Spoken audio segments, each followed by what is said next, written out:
Hello everyone. This is not a story for the faint of heart. Today, we will be stepping into the darkness of the most gruesome cases, where evil not only exists, but also leaves bloody and haunting traces. This is Real Gruesome Murder Cases, a series of true stories about murders that made the whole world shudder. If you are ready to face the cold truth in the gruesome corners of humanity, come with me to delve deeper into each case. Murder in a Dream. Halvar sat in his office, browsing the police file of suspects and cursing his brain for not remembering anything regarding the incident.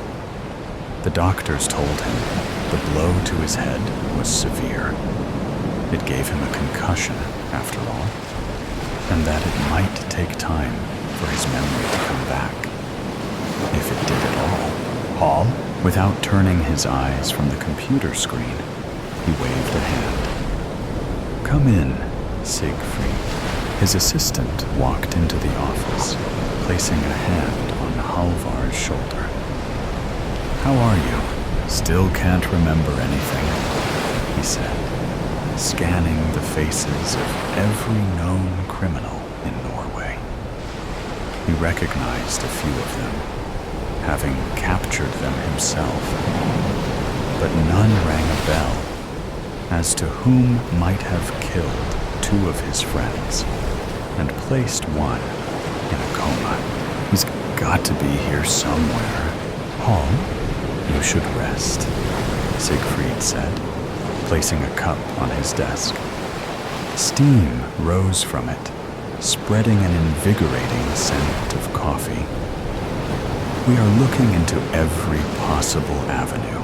I have to regain my memory," he said, scrolling further. He had to. It was the only way. He must have seen the killer just before the hit on the head knocked him out cold. His mind held the only real evidence they had, the only evidence to help turn suspicion off of Halvar himself. Siegfried sighed and retracted her hand. "We talked to Olaf, the studio owner, again. He said he left the place early that evening and didn't see anyone but you and your friends coming in. Nobody else was scheduled for practice either. The single security camera caught no one else entering the building." "That camera's position is awkward," Halvar said, rubbing his eyes. He hadn't slept in a day. He didn't like what sleep brought. The killer could have entered through the back or by the window. "Did Olaf tell you about his back door? How he's too cheap to have it repaired? Anyone could enter. In fact, could the man himself be responsible?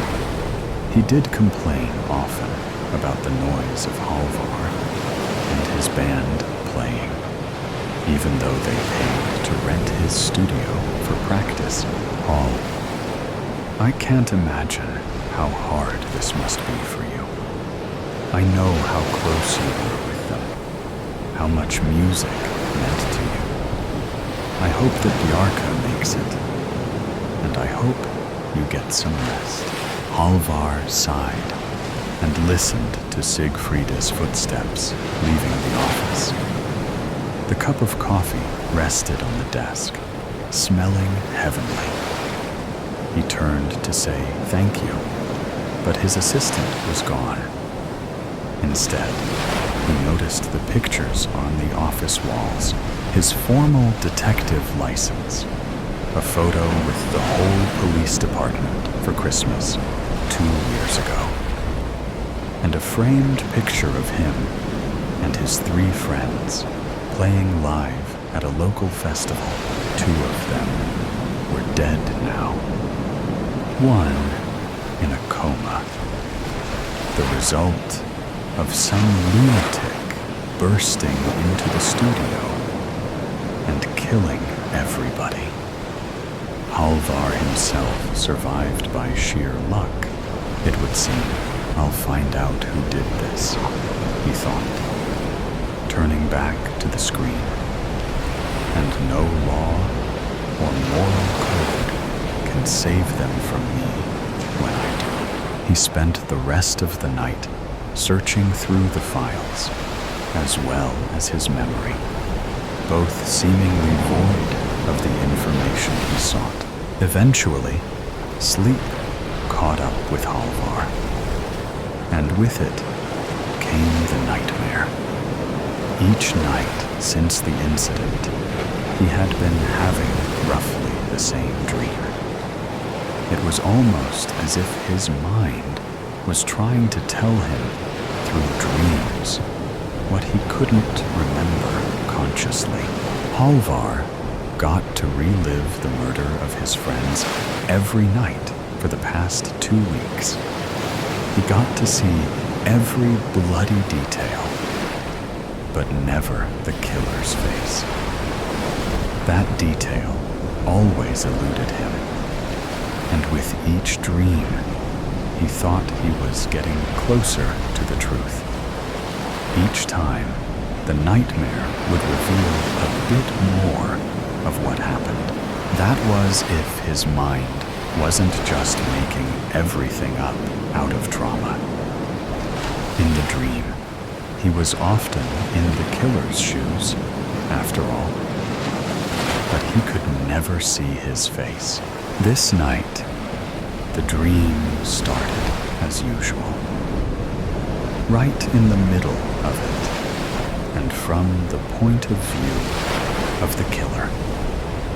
Halvar saw himself as the murderer, picking up his guitar and crushing his friend's head with it. They were in the middle of practice and were stunned at the sudden outburst of violence by the intruding killer. Before anyone could react, Halvar smashed the heads of all 3 of his band colleagues with his own guitar. Then the dream shifted, where he could see outside from himself. How he got hit on the head, too, by a figure without a face. The prosecutor then ran away, and when Halvar wanted to follow, the figure disappeared into the shadows. Halvar woke up, sweating and breathing heavily. He looked around and noticed he had fallen asleep in his office. The place was dark, no light coming from the hallway. Everyone must have left already. He grabbed a pen and paper and wrote down everything he could remember from the dream, recording every detail. The drawer by his desk was filled with accounts from his dream, and he used them to correlate the event, searching for consistent patterns and hints.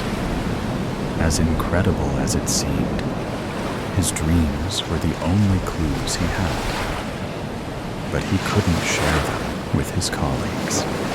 They would never take it seriously. The killer used my guitar, Halvar murmured, comparing tonight's dream with the others. But the last thing I remember was playing on my guitar. Then, nothing. So, whoever did it, I must have trusted them to let them have my guitar. The evidence found at the crime scene clearly pointed at Halvar's guitar as the murder weapon. It had blood and tissue of all 4 of them on its body, all found on one side, suggesting that the killer used it as a club to repeatedly strike at each one. The guitar's body was solid steel and hard plastic, and it cracked under the brutal hits, but did not break apart, surprisingly. So the killer must have known how strong the instrument was, so he could perform precise strike with it and not have it break in the middle of his assault. That would create an opening for the others to defend themselves. The only person that Halvar would entrust his instrument to, and who would know so much about it, other than his band friends, was Olaf himself, the studio owner. Halvar even once took lessons from the man, who showed him a few tricks on the guitar from his heyday as a roadie. It wasn't rational to think that Bjarka would take the guitar, kill the other two, attempt to kill Halvar, and then knock himself out. How would he do that? And it was just as absurd to think that Halvar himself did it, as was the unspoken suspicion. How would he swing the guitar at himself, knocking himself out with it? The angles didn't match, but the blood and the concussion did. Somebody else must have been present there that night, and the more Halvar thought about it, the more he suspected Olaf. The studio was his. He had access to the camera. The band knew and trusted him. He did complain about the noise, but was that reason enough to attempt a quadruple homicide? Or was there something else? A form of jealousy against Halvar and the band? Olaf did say that he never had a chance to be in a band, but that it was his greatest wish. Halvar checked the clock. It was something past 3 a.m. He considered, looking at the photo of him and his friends. Then he left his office. Olaf's house was next to his studio. It was part of the same building complex, just on the other side, so the owner had privacy, as well as quick access to the place. Halvar sat in his car, parked outside the man's house. There was a light turned on inside. Olaf was the one that found us, Halvar thought. He came into the studio and called the police. In the report, the man said he had heard shouts and how the music suddenly stopped. So he had gone to check. The more Halvar considered, the more sense it made. The man pretended to have stumbled upon the murder scene, to have an alibi.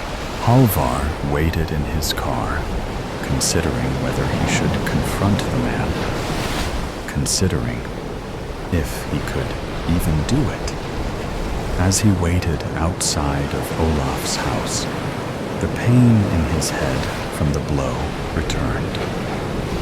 Halvar took some painkillers and watched the window, wanting to catch Olaf in some act that would rat him out in a whirlwind of thoughts, and with a headache pounding. Halvar must have fallen in a pill-induced sleep, as suddenly his mind was back at the incident. This time, he saw more of it. "That sounds terrible, Hal," Bjarka said, grimacing on the drums. "Are you sure you can play the guitar, mate?" Halvar ignored the remark and focused on playing the solo. They were working on a new song, and it was a pain to get it right. "Sounds to me like he's butchering somebody," Damus, the bassist, commented. "Must be the stress at work, I reckon." They laughed. Typical guy talk. Halvar tried his best, but failed. His fingers were just too slow. The solo too technical and complex. His mind was sluggish, indeed from stress at work.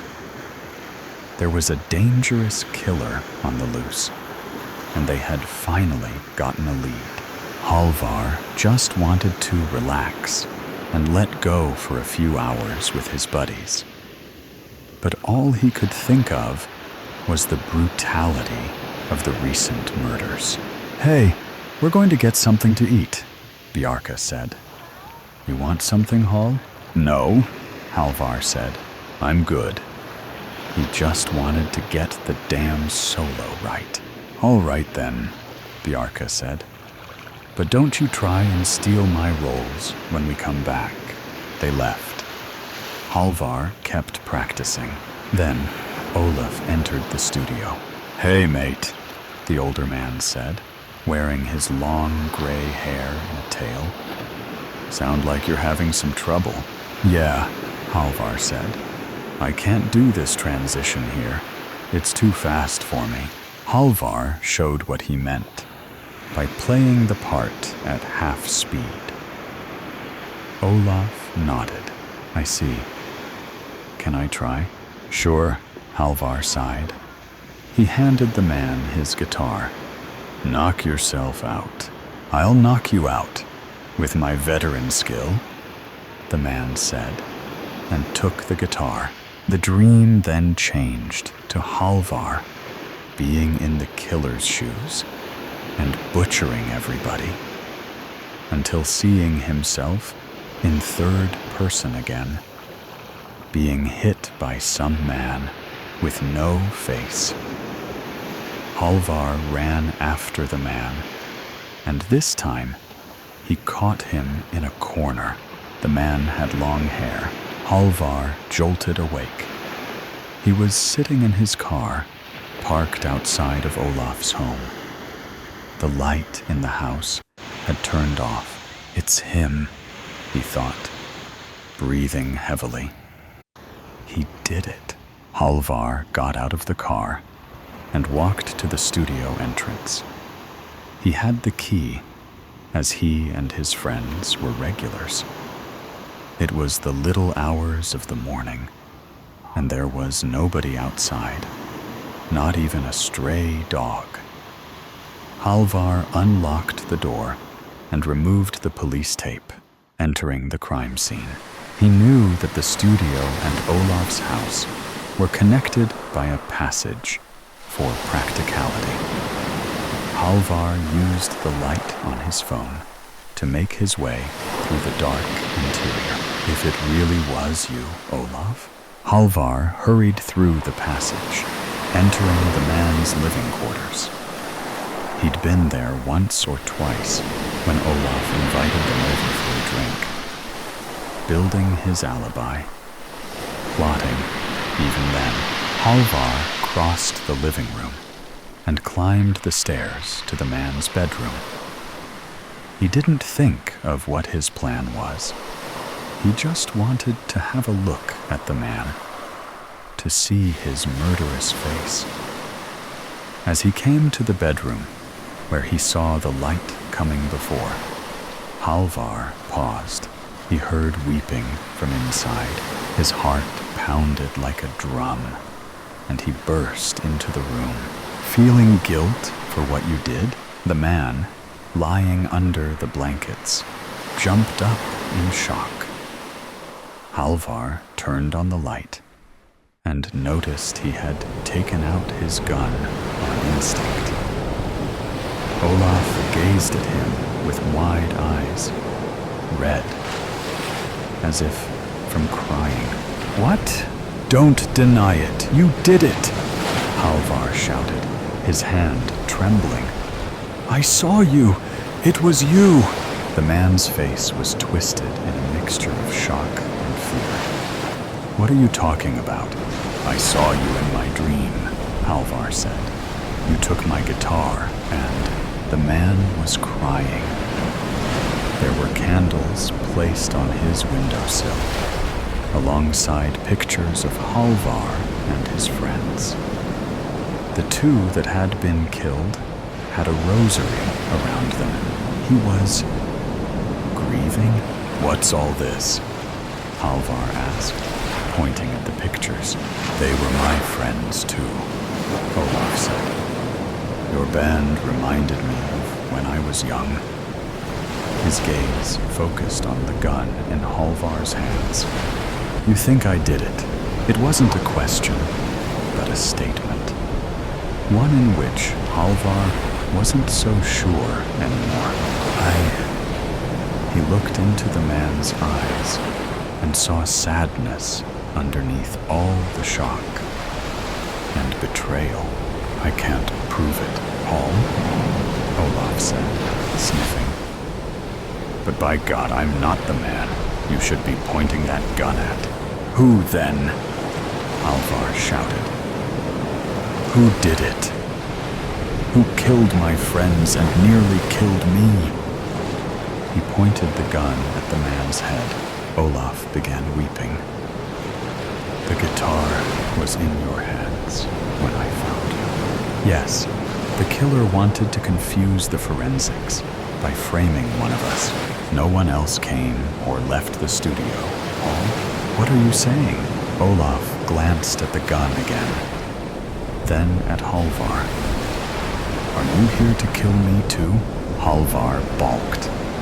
Olaf pissed himself, a dark spot appearing on the bed sheets. The man was genuinely afraid of him. Halvar suddenly felt deep shame, and he lowered the gun, running out of the room and out of the house. No, it can't be, he thought. If Olaf didn't do it, who then? He started the car and drove back home, where he took a bottle of scotch and began drinking. He demanded from his mind to remember all of it, to remember things clearly, without dreams and illusions. His head began hurting, but he didn't take the pills. They would only distract his mind. Halvar emptied the bottle and paced around his room until he collapsed in a corner and wept for his friends. Once again, sleep took over, his body and mind exhausted. This time, the dream picked off as his friends returned with the food. Where have you been? Halvar asked. They were gone for nearly 2 hours. Bjarka giggled like a schoolgirl. We went to get food. They all had red faces and were snickering like teenagers. Have you been smoking weed? No, Damus said. They snickered some more. Halvar sighed. We were supposed to practice tonight. You should chill, Detective Oyolf, their lead singer said. You can't play that guitar anyway. He turned to the other two. Hey, maybe we should cut his hair. If he can't play, then he's not a true metal fan and shouldn't have long hair. The three laughed, obviously talking gibberish, but Halvar, being frustrated by his stressful job, having to deal with murderers and psychopaths all day long, just wanted to lose himself in the music with his friends, but for some reason couldn't get the creative juices flowing, and had enough. Something snapped. He grabbed his guitar and began playing. The guys turned to him. Whoa, look at Hall. He's on fire. Halvar played the solo with fury. He struck every note on the spot. Yeah, man, that's the thing. Then he came to the hard part. He followed Olaf's instructions and sailed through it, racing to the finale. Seems Hall's been practicing while we were smoking. Halvar's muscles tensed as he got to where he always failed. He struck the notes, one by one, the pick over the strings. But his fury was too much. He broke a string, and the guys giggled. Halvar smacked Bjarka straight in his laughing face with the guitar. The man fell over like a chopped log. Then he hit Damus, who was too stoned to register what was going on. Halvar repeatedly hit the man's head until it cracked, and the guitar strings vibrated from the impact. Playing a sinister echo, Oilov wanted to run away, but Halvar chopped him down by hitting his side first, and then smashing the man's head.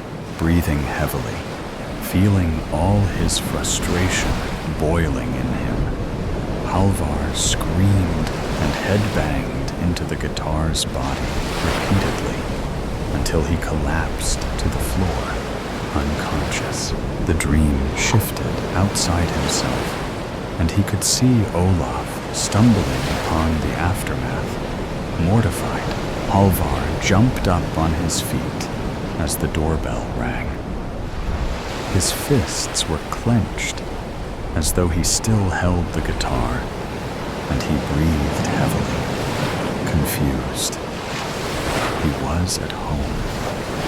He just woke up from a dream. Someone was at the door. Did I really kill them? Halvar ran a hand through his sweaty hair and walked to the door. He took one deep breath and opened it. It was Sigfrida, with two other officers by her side, Halvar's colleagues. "Hall?" she said, her voice painful. "Yeah?" he groaned. Bjarka woke up. "We have some questions." Witness, she saw him. She saw him get killed. She saw the life drain out of his eyes. She heard his screams of pain. She heard the footsteps of the murderer as they ran away. She felt a tingly sensation course through her. She felt a tight knot form in her chest. She witnessed it all, but no one believed her. Not a soul, but she knew it had happened. Her eyes couldn't have betrayed her. She wasn't dreaming, nor was she hallucinating. The rasping of the man's final breaths and the crimson blood were all too vivid for it to be a figment of her imagination. She was there. She was watching. She was witnessing. She had approached the body, hands trembling.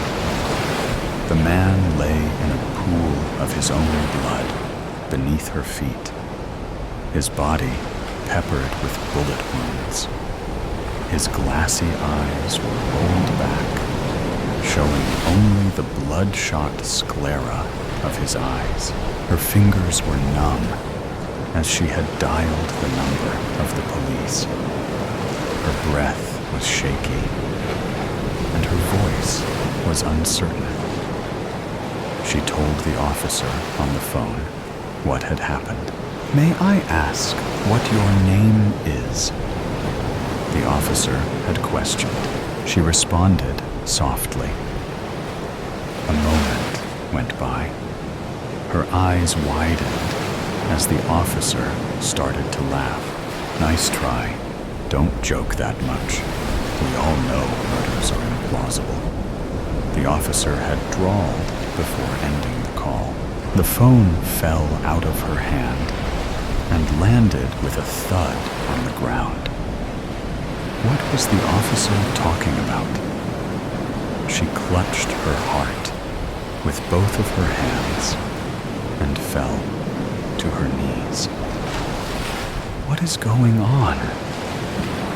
Her head was spinning. The ground around her started to spin as well. The lifeless body was still in front of her. Her clothes and hands now soaked No. Something was wrong. Something was missing. Why did the officer hang up so abruptly? Why was the officer so ignorant? She stood up and started to walk away from the body. She needed help. She needed to ask someone else. As she turned around, she saw a young man walking by. Her feet dragged her towards him. "Please help! Please help me!" Her cries were loud, and she collapsed onto her knees. The man immediately turned his head. "What's wrong?" he asked, his eyebrows cocked in annoyance. "Please, there has been a murder. Someone has been killed. I saw it all," she begged, her voice desperate and cracking. The man's eyes lingered over her for a moment. He scoffed. "This isn't funny. Joking about death is despicable." He shook his head as he walked away. "Please," she called out weakly, grasping for the man's hand. But it was out of reach, and her hand fell to her side. Tears streamed down her face. They tasted like salt and regret. "Stop. Stop it. Stop crying." She kept scolding herself as she slowly stood up. "Stop being weak. Make them believe you. They must believe you." She hurried back to the scene of the crime. The knot in her chest tightened even harder each time she saw those lifeless eyes. It was as if they were chiding her, tormenting her. She grabbed her phone from the ground, making sure it was still functional. She wanted to call the police. She should call the police. But what if she got in trouble? What if they didn't believe her again? She shut her eyes as pain filled her body. Her words had failed her once again. Her mouth refused to open, refused to fight back. How weak she was. She crumbled to the floor in tears. After all, that was what she was best at, crying. All she could do was cry. She couldn't even stand up for herself, couldn't even prove something. And she hated herself for being so useless. Her mind was swirling with thoughts. She couldn't swallow, nor could she speak. Her throat was dry and hoarse. She still knew she wasn't dreaming. This is real. She is real. It had to be real. But why didn't anyone believe her? Why was she never given a chance? Her breathing started to slow down. Her tears lessened. What if it is a dream? But in my dreams, who am I? Where am I? Her reality felt distorted and warped.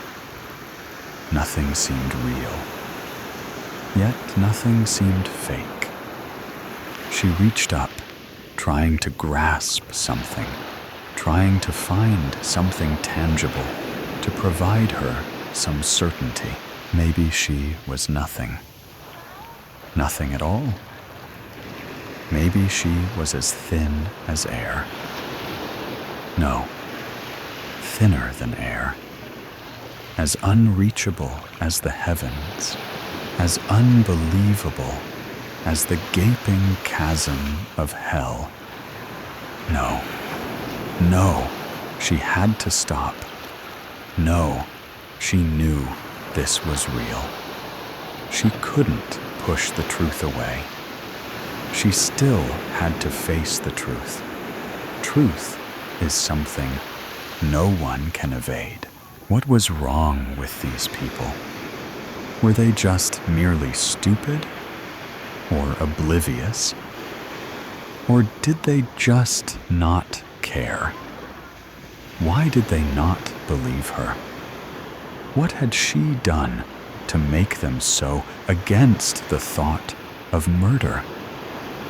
She had so many questions, but no answers. But there was only one way to elucidate these questions. Slowly, she dialed the police again, with trembling, frail, bloodied fingers. They picked up. "Hello? I'd like to report a murder," she begins once more, telling her story. "All right. What's your name, miss?" the officer asks.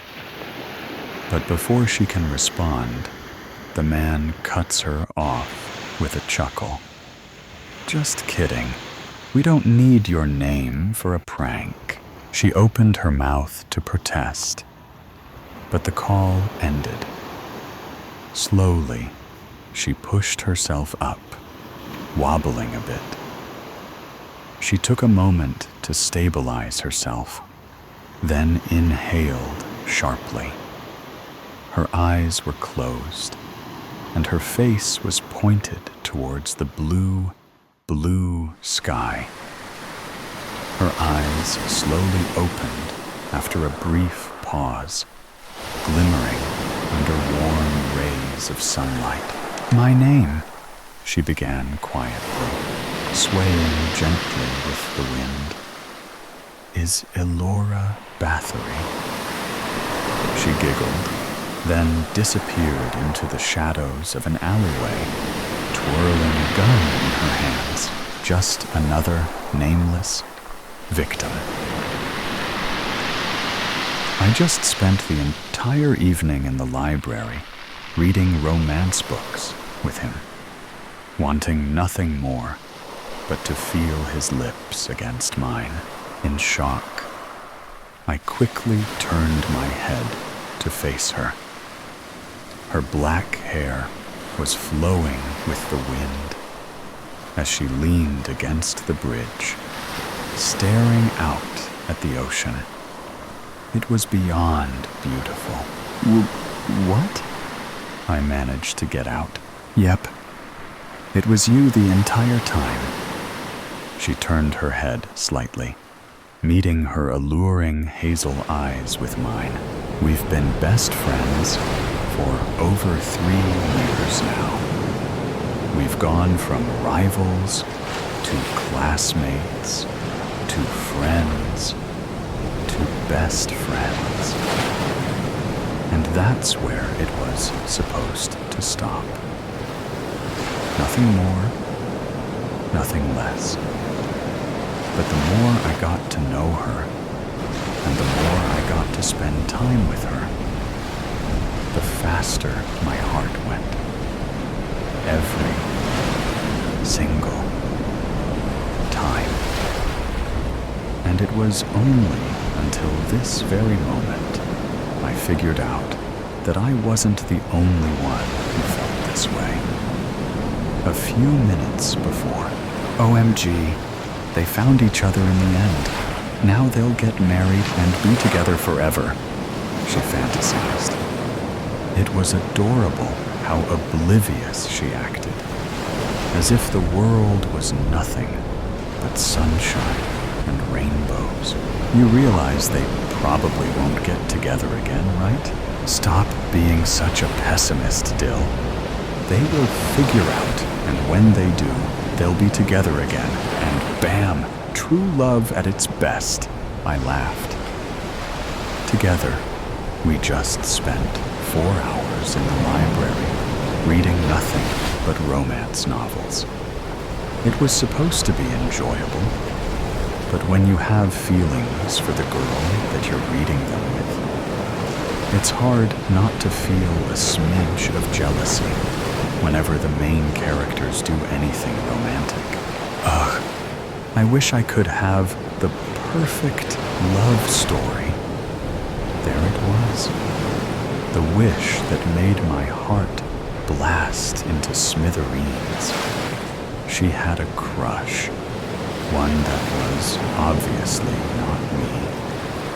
She always ranted on and on about him, how she liked him, but he didn't like her. I felt the exact same way.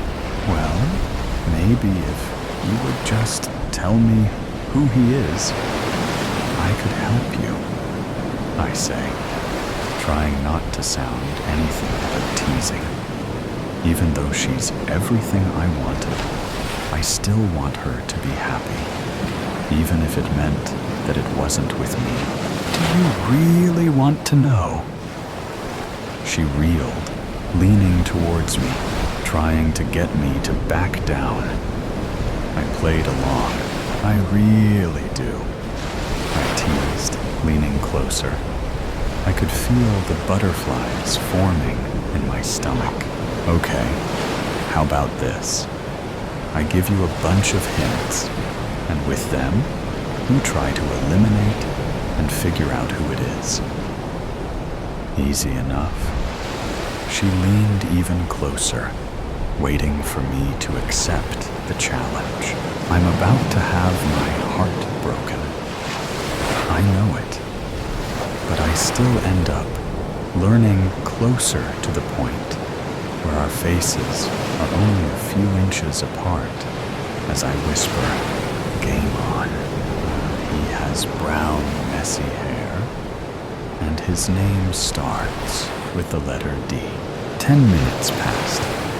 We decided to walk home while playing our game. Over 50 possibilities eliminated. Only 3 left.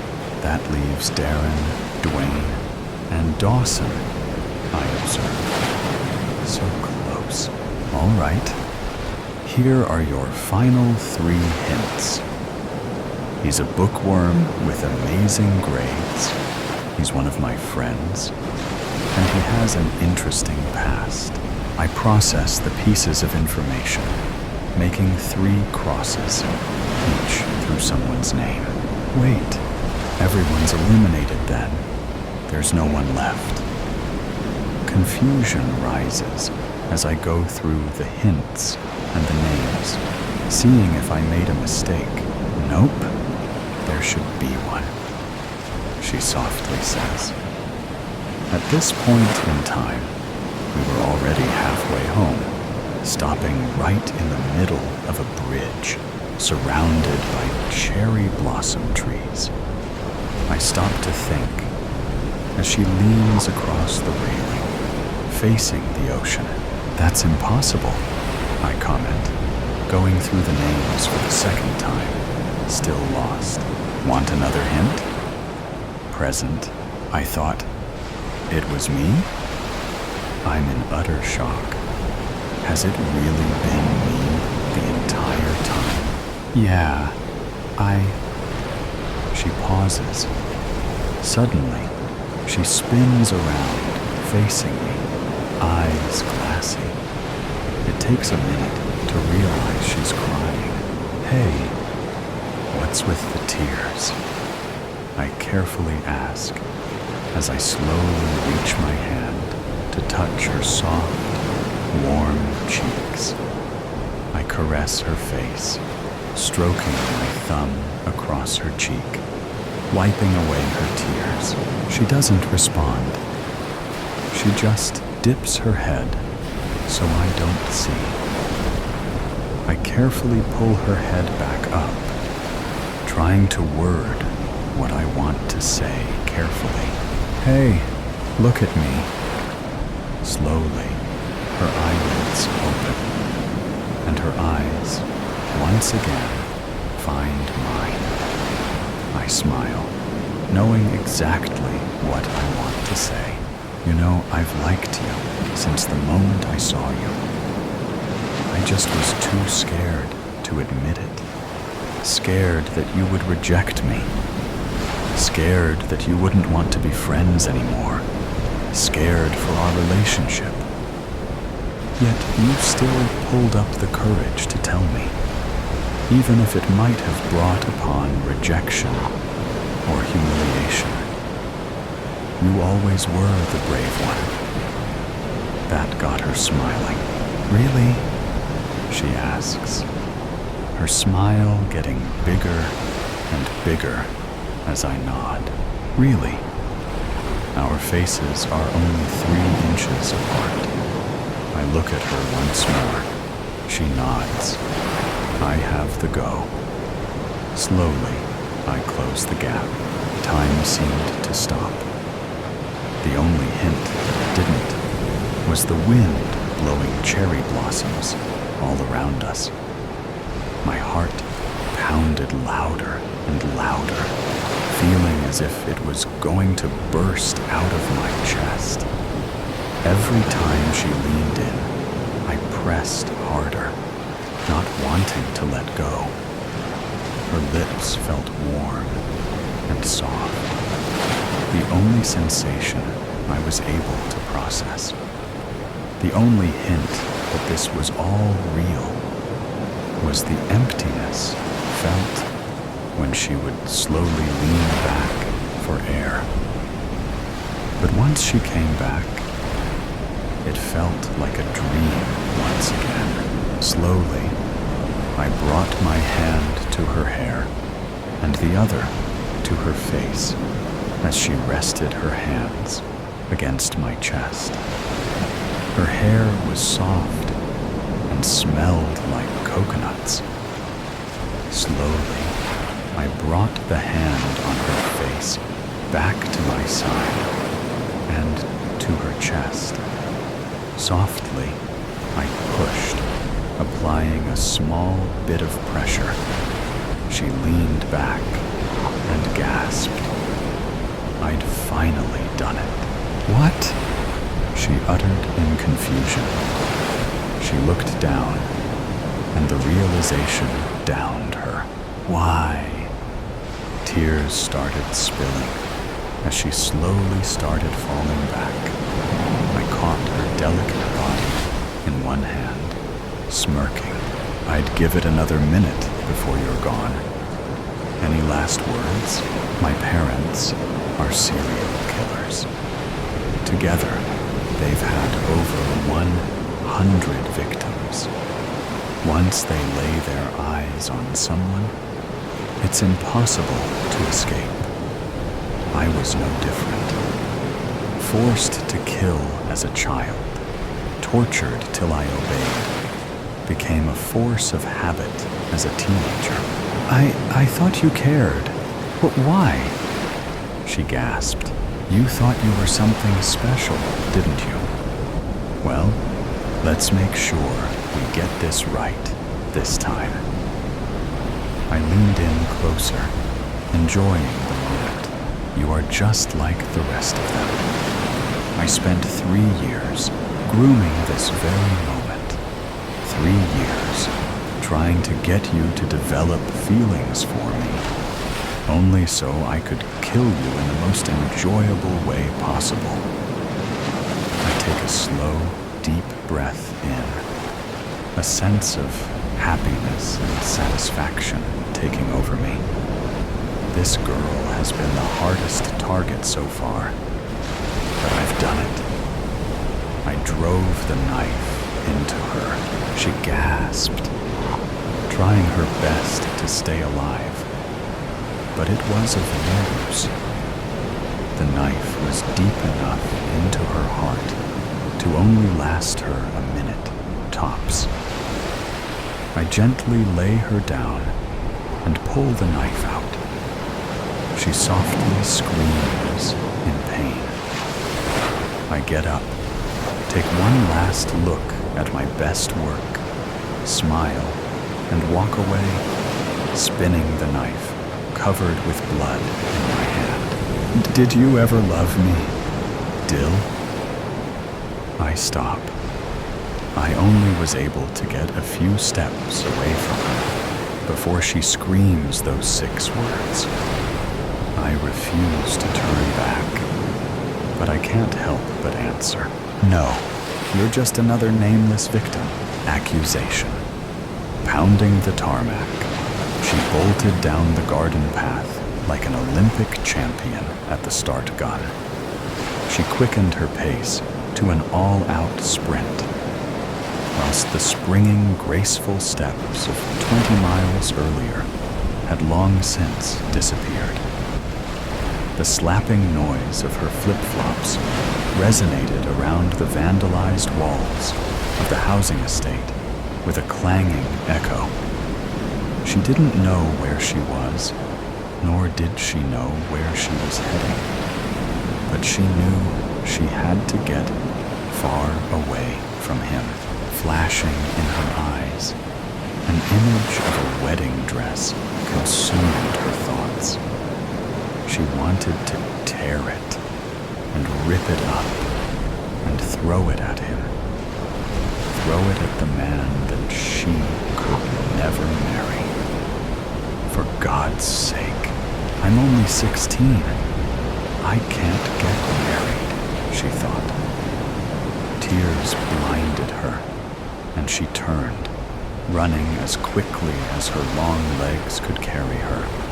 She bolted down the alley. The pounding noise of her flip-flops reverberated off the walls of the alley, along with a clanging echo that matched her heart, throbbing inside her chest, filling up with acid. Her legs couldn't go on anymore. There she saw it. A barn. It blossomed on the hill amid the grass and the meadow flowers, as if one day it sprung up from some precious seed. I have to go in there, just for a little while, and I will go back home soon, she thought. Opening the door, the smell hit her first as she lugged open the unwieldy, russet-painted door adorned with its tired hinges that creaked like the moaning of cantankerous old men collapsing down. Her legs couldn't carry her anymore. They were filled with toxins, lost in the rhythmic percussions of her steady breathing. She closed her eyes and imagined herself in college and getting a degree. However, that dream seemed so unrealistic, invading her steady breaths. A sound of murmuring pervaded the ambiance, and it was coming from outside. Lifting herself up, she carried herself forward and looked out of the cracks in the door. In the middle, a man was begging on his knees. She saw that his face was bearing with the congealed blood, and his clothes were in an utter mess. However, they showed him no mercy. Surrounding him, a tall man was clutching onto his shirt and ripping it apart. In front of him, a much slender man gave him a red eye. His left eye was swollen. He couldn't be seeing a thing out of that, and his face was more purple than brown. She couldn't look. Her eyes widened, and lip trembled. Plummeting onto the floor, the man laid there. He was dead. Calling out from a distance, she could hear a voice telling them to bury him there. Nevertheless, she couldn't see who it was and couldn't seem to recognize this voice. Just like minions, all the men dug holes with shovels and buried the man, leaving no evidence behind. Tears burst forth like water from a dam spilling across her face. The muscle of her chin trembled like a small child. Salty drops fell from her chin, drenching her kurti. Many thoughts pervaded into her mind. She had never seen these people before, even though she lived in a small village in Pakistan. Going towards the way she came, she ran back home. I can't be here anymore, she thought. Howling wildly, the rain lashes the concrete breeze that made her lose control. She ran through a maze of buildings and winding side streets as the sky rumbled, and heavy rain bounced off the cobblestones. A storm smothered the sun, graying the world around her. Drops of rain beat against her skin like hammers. Reaching home, she ran up to her apartment and banged on the door. Getting inside, she ran to her room and closed the door. Overpowering all her emotions, the face of the dead man haunted her, playing the story over and over again. She fell asleep and let her thoughts turn all her dreams into nightmares. Waking up in the morning, she turned on the news and waited. There is a kind of waiting that feels like gentle, onshore breezes kissing salty stones. Nevertheless, this is not what she was feeling today. The news finished, and there was nothing about this missing man. How strange, she thought. Months go on, and there is no sign of this man. Befuddlement infiltrated into her mind. Who was this man? And most importantly, why was he dead? After months of waiting, she saw it. Sitting there on the sofa, she saw it on the news. It was exactly the same man that got killed, and apparently he was missing. So they didn't know that he's dead, she thought. Her mouth pursed and slightly loosed. She looked up at the TV, her eyes fixed, as if this was the only thing that mattered in this world. She had to go, running forward. She had to stop. She wheezes as her burning lungs gasp for air. Her legs feel numb and unsteady, painfully sore. Her throat felt dry, so uncomfortably dry. Clothes' long, blonde-brown hair were clinging onto the tarmac, no different than if she runs through a rainstorm. Unable to go on, she stopped running, gasping for air, but she knew she had to go on. At the corner of the road, there lay walls as thick as the medieval castle, and windows almost as mean. There's no flicker of light within, and the thick wooden doors were closed. Going into the police station, she felt a soft panic growing inside of her.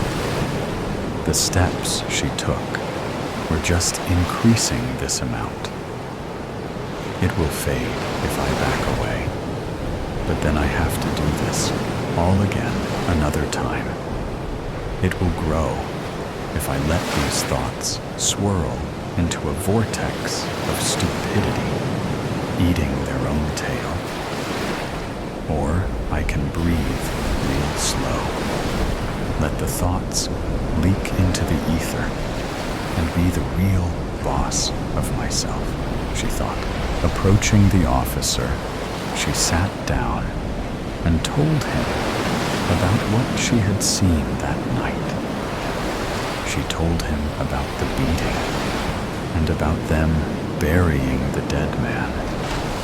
Walking past him, A tall man looked at her, and suddenly she remembered him.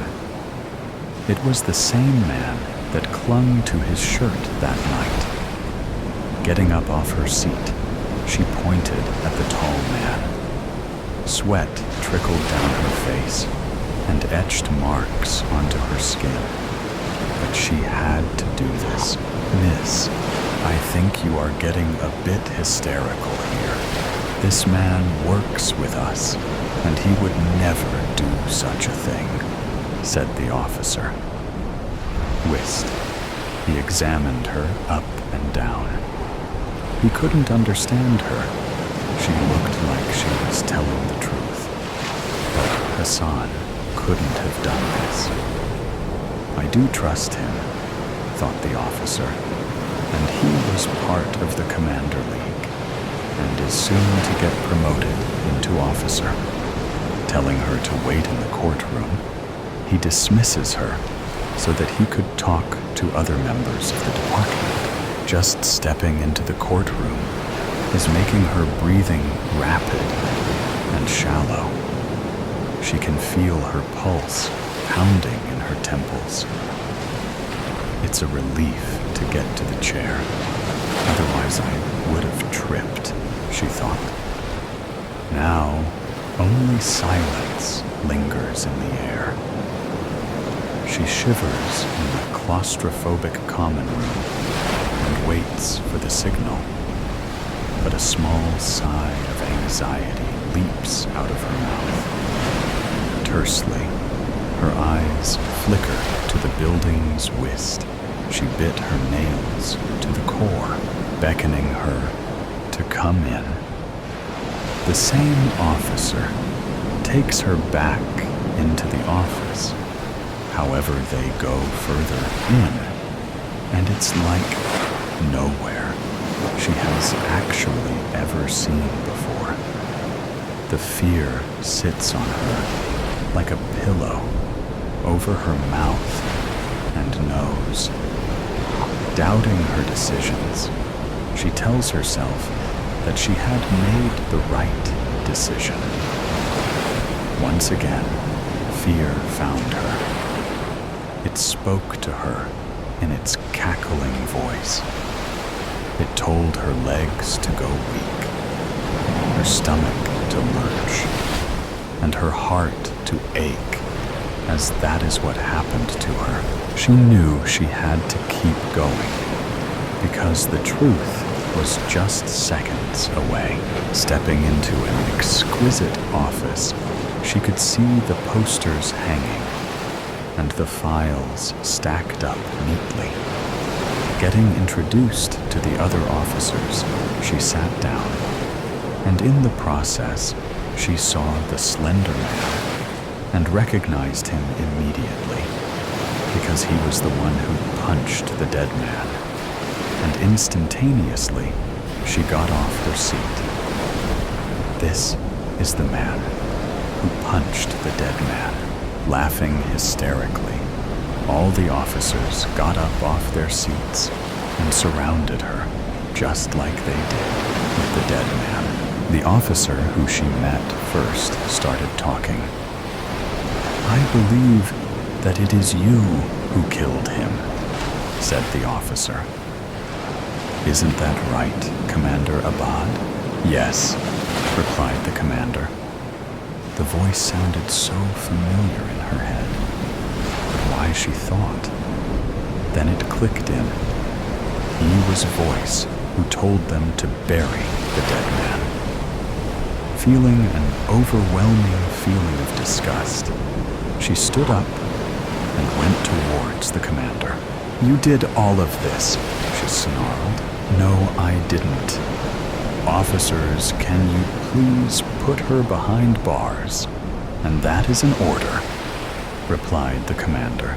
Locking up her hands, the officers grabbed into her shoulders and took her away. Trying to justify her case, she had no luck. The constricted feeling grew inside of her, as if she was strangled by just the air about her. She glances upward to the surface, and her heart rate rises. The voice of caution whispers softly, not to rise so fast. But it can't break through the scream for unfiltered rays and fresh air. From the moment she saw it, it repulsed her. These walls cannot hold a prayer, nor can hold a spirit. And I belong here, she thought. Surrounded by 4 white walls, there was nothing else to do but stare at them, to look at the paint that had started to chip off as time passed, or gouged by other prisoners. Anything to pass time, slowly going mad, theorizing absurd meanings from the wall's blank stare. And this is what I would be doing here, she thought, getting thrown into prison. She screamed and shouted like there was no tomorrow, and flung her arms across the cell. I can't stay here, she thought, and not for something I didn't even do. I did not kill the man. It wasn't me, she shouted. But no one heard her. No one ever did. The getaway. The door was waiting for him, already open for a quick entrance into the inconspicuous car. Tony ran as fast as he could, chucking the duffel bags full of money into the back as he more or less dove into the passenger seat. "Drive!"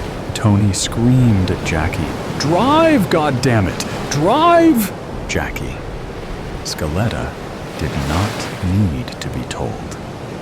Before Tony had even entered the vehicle, he had popped the clutch into drive. Before the passenger door was even closed, he tore down the road like a bat out of hell. Tires screeched like a woman getting murdered as the unnoticeable but powerful car growled down Lexington Street. A traffic light had just turned red as the car ran through it, narrowly avoiding collision with an expensive luxury vehicle. The driver honked loudly, laying on the horn in shock and frustration. But neither Jackie nor Tony D'Amato gave it much notice. They were too fixed on the wailing of police car sirens already going off in the distance, coming after them. "We did it, Jackie!"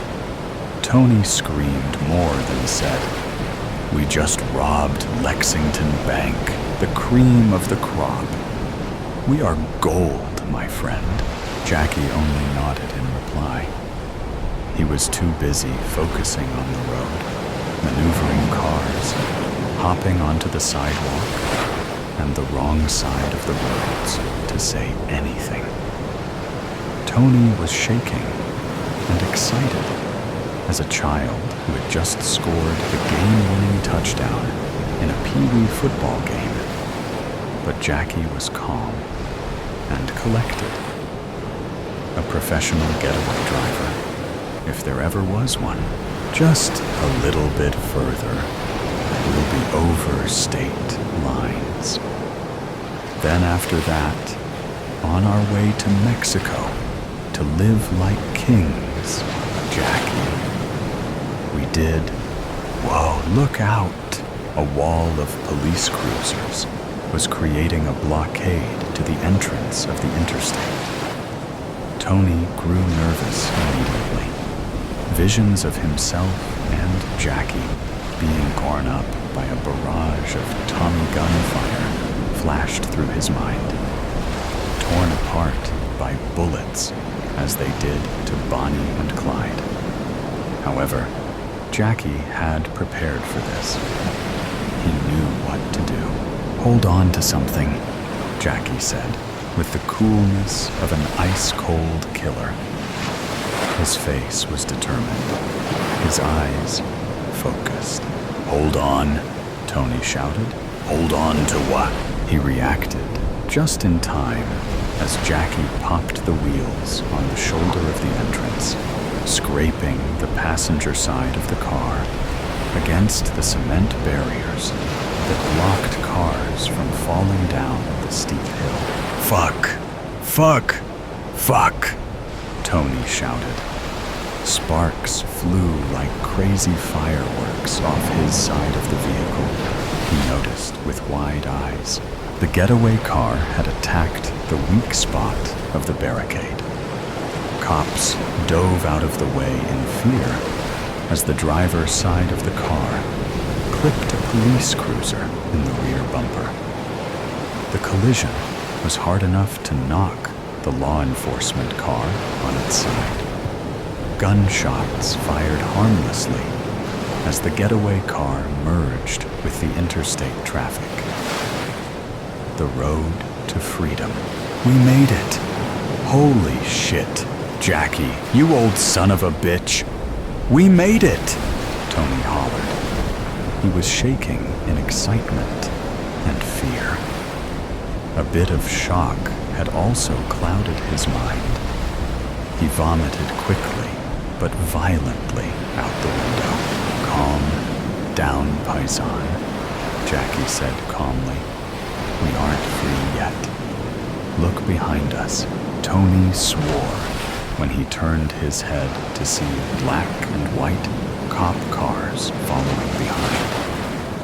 Traffic had pulled over to the sides of the road to allow a path for the police to drive through. Tony had visions of Moses parting the Red Sea upon seeing this. "What do we do?" Tony asked, horrified again. "You let me do my job," Jackie told his childhood friend calmly. "You did your part. Now it's my time to shine." He gunned the accelerator once again. The engine of the car growled like a lion on the attack. Except they were the antelope, and the police, the lions. The rear windshield imploded with a sharp snap as glass fell to the floor of the car. "They're shooting at us!" Tony yelped. Another bullet hit the metal of the car's exterior with a loud knocking sound. "Well?" Jackie told Tony, like a father teaching his son a lesson. "Fire back." Tony reached between his legs for the weapon. A Thompson machine gun with a 50-round drum loaded. He racked the first shot into the chamber, aimed intently at the leading cop car, and squeezed the trigger. The gun went off, sounding like a barrage of drums, vibrating off the walls. The car Tony had been aiming at lost control and collided with a semi-truck that was pulled over. One down. How many more to go? Tony asked himself in his mind. "Good job," Jackie said calmly, still focusing on winding through the traffic on the highway. Most drivers had gotten the message and pulled off where they could. But a few stubborn ones kept on going like nothing was happening. Great. Now we have a cop murder to add to our list, Jackie's mind told him. He shook his head to clear the thought away. The car stank of burnt gunpowder, and a ringing accompanied the ears of both men as Tony loaded another drum into the rifle. "Don't shoot unless they shoot first," Jackie spoke.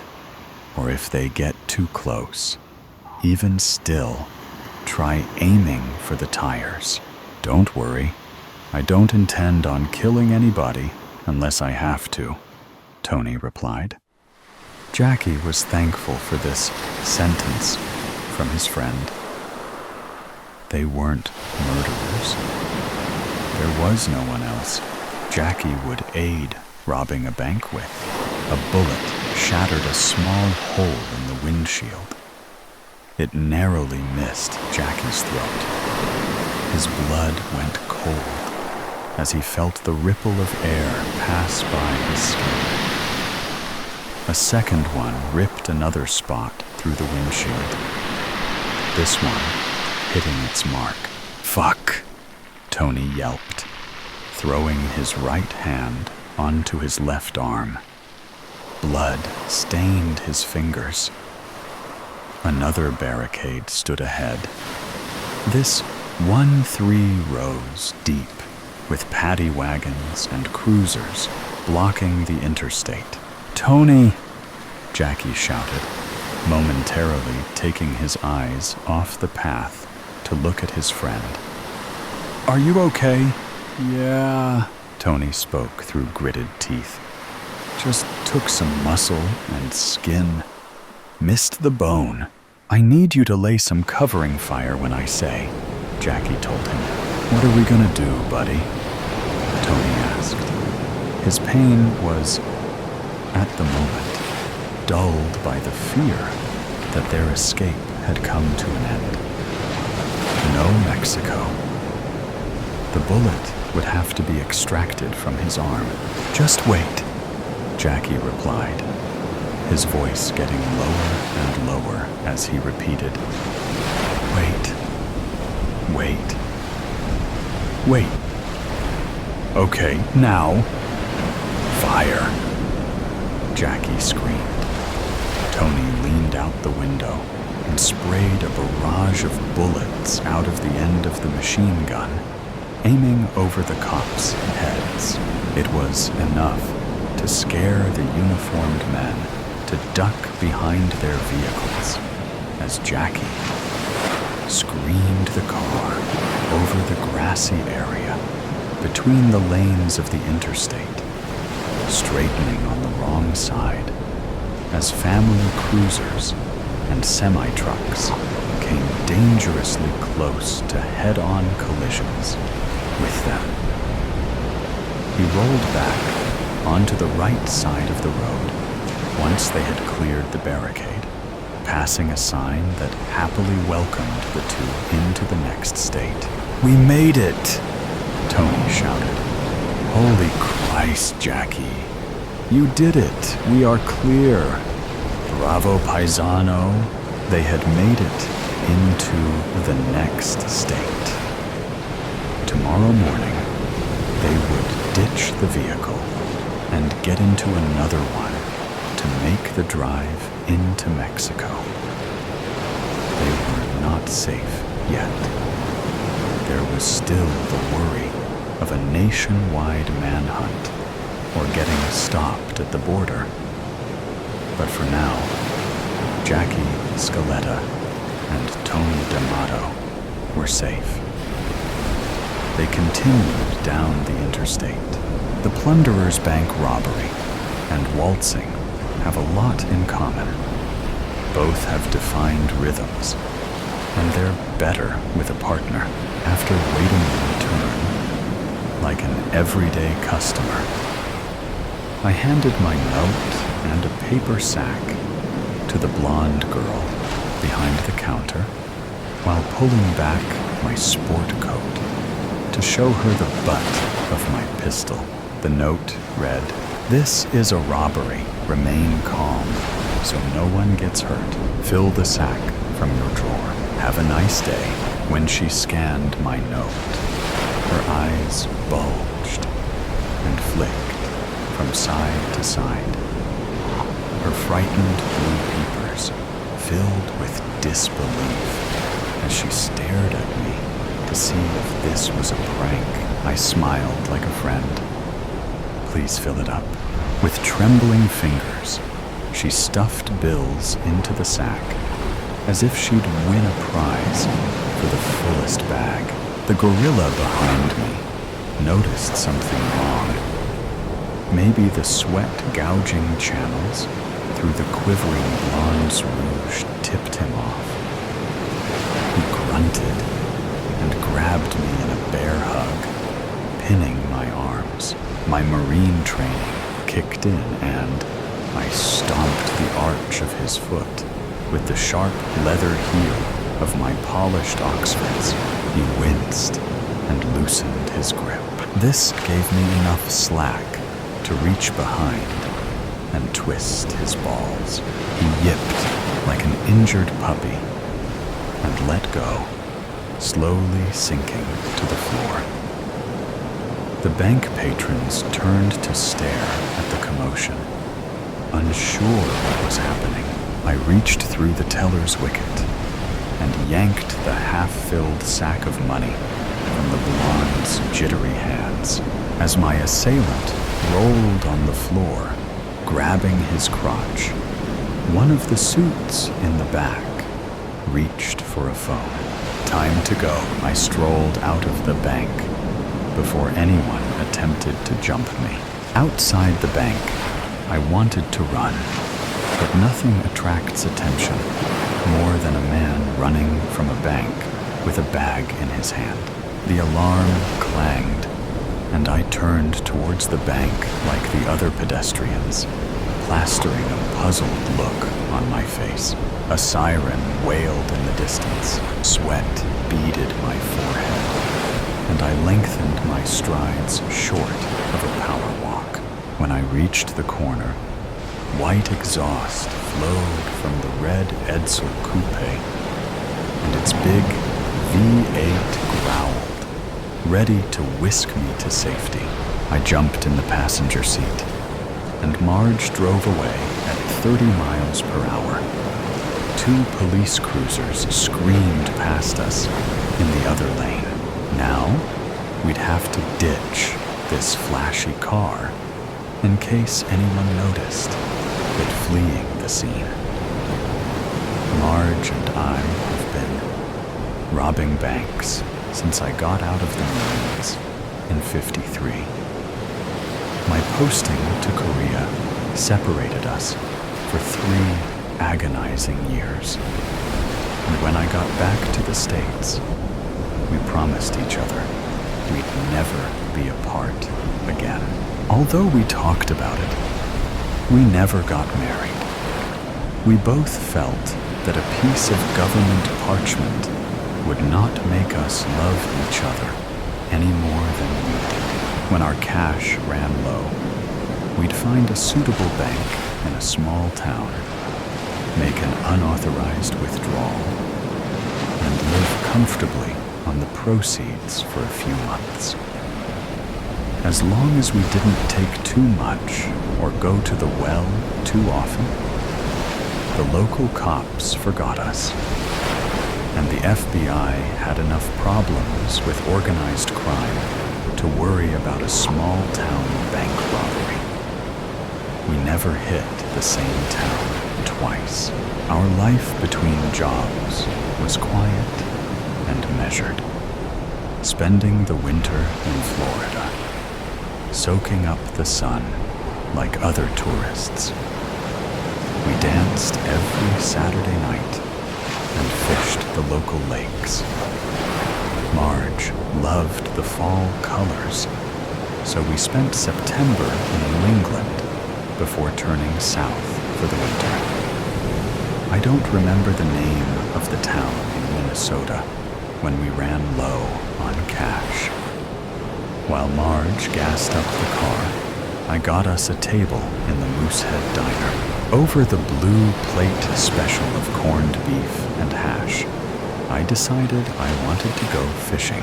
Margie, I've been thinking, it would be a shame to be in northern Minnesota and not go walleye fishing. How about we rent a cabin after this job and go fishing for the weekend? Marge placed her napkin on the table and pursed her lips.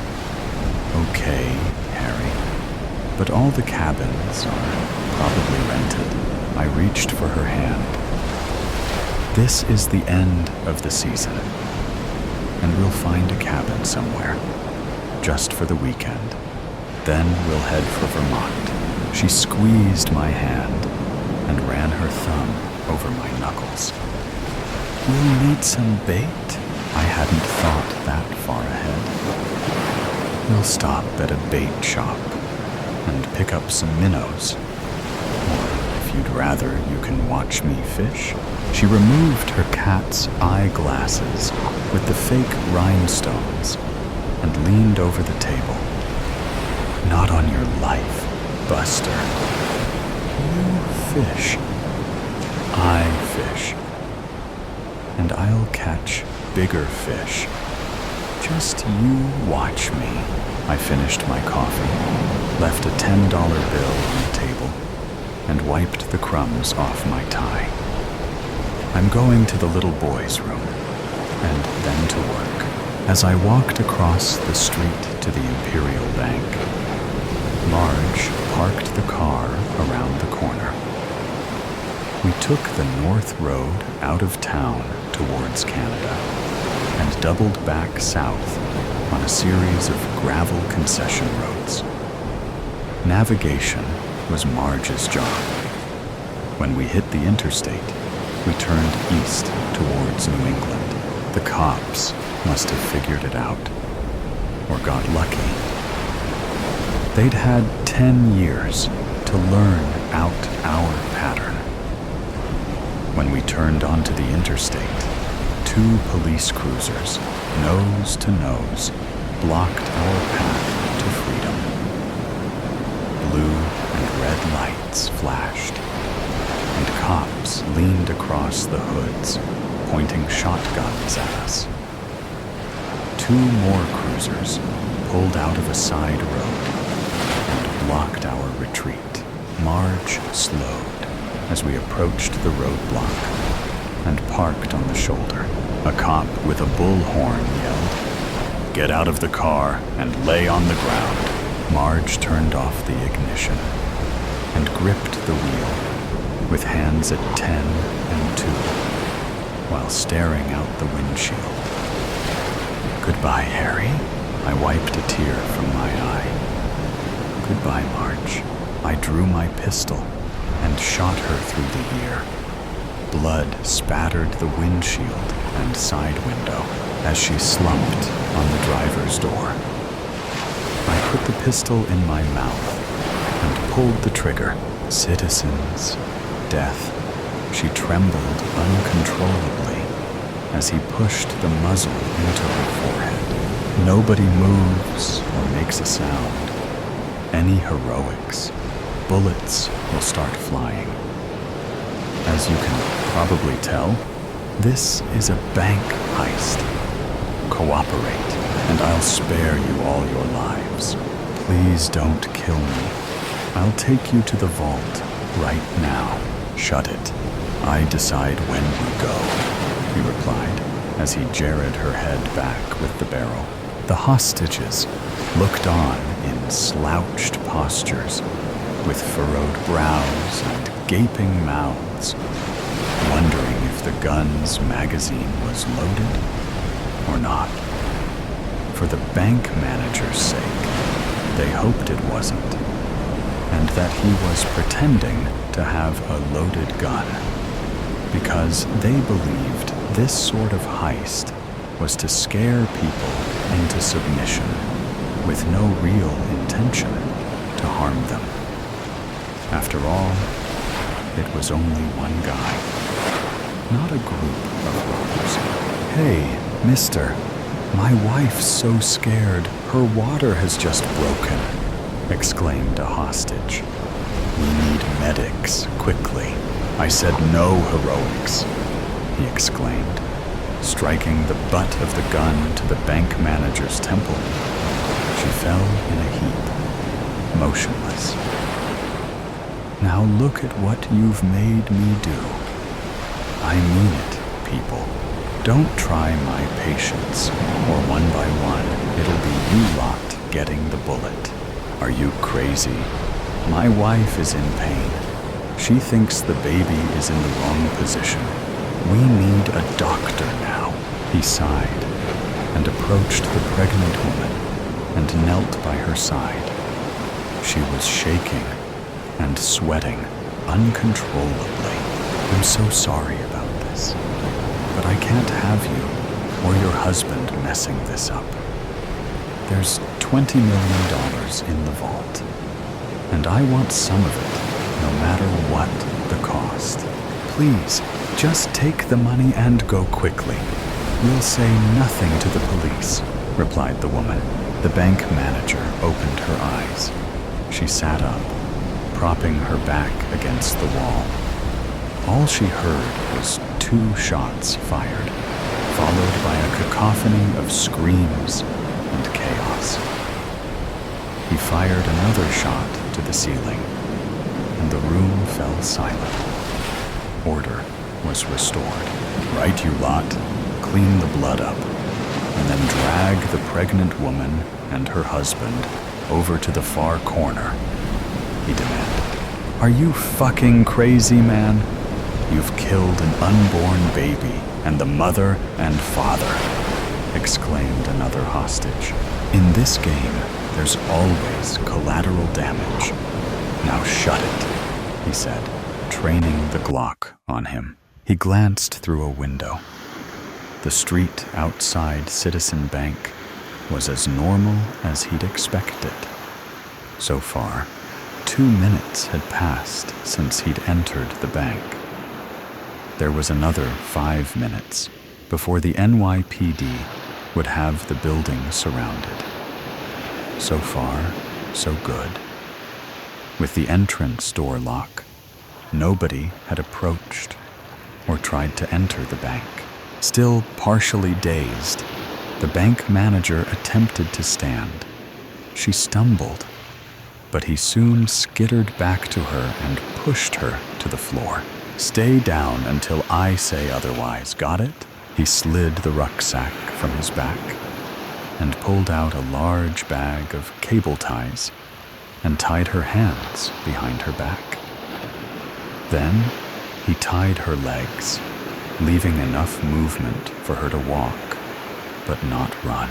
With 2 less hostages to not worry about, he made quick time in using more ties to bound the other 8 hostages.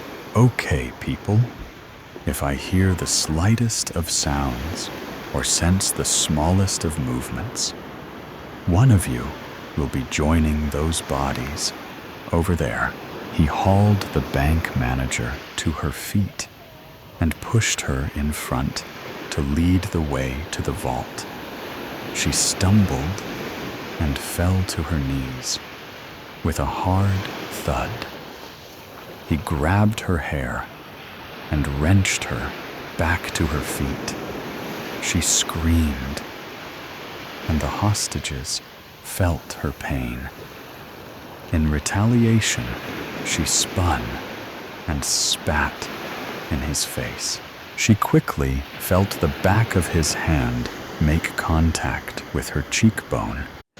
It sent her tumbling for a second time, but she didn't get up. He didn't let her.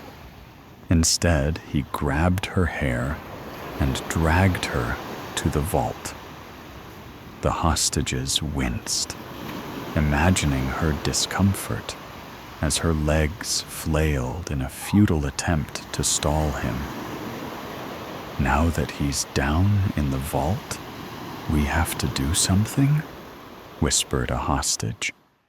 He looked mid-30s, with a physique of a guy that worships a gym. "Are you out of your fucking mind, sir? You heard what the guy said, right? If you can cut me loose, I can take him. I'm ex-military.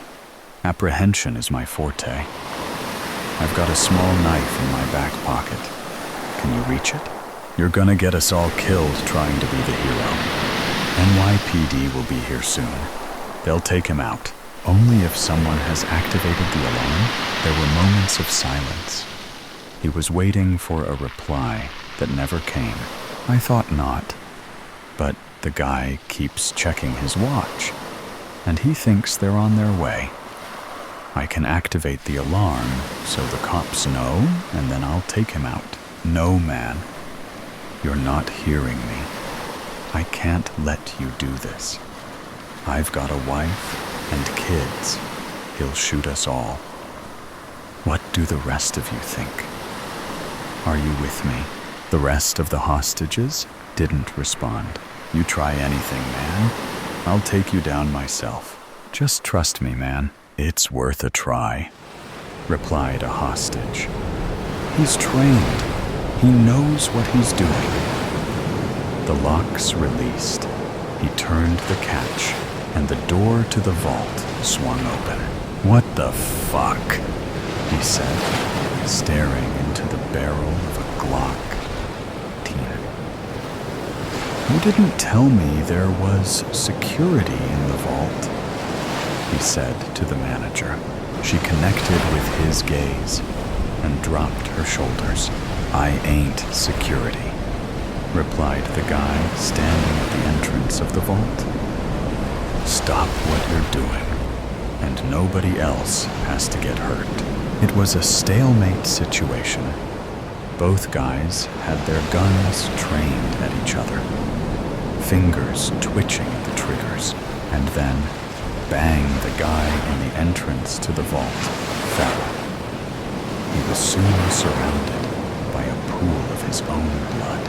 He began to load as much cash as he could into the two large holdalls by his side.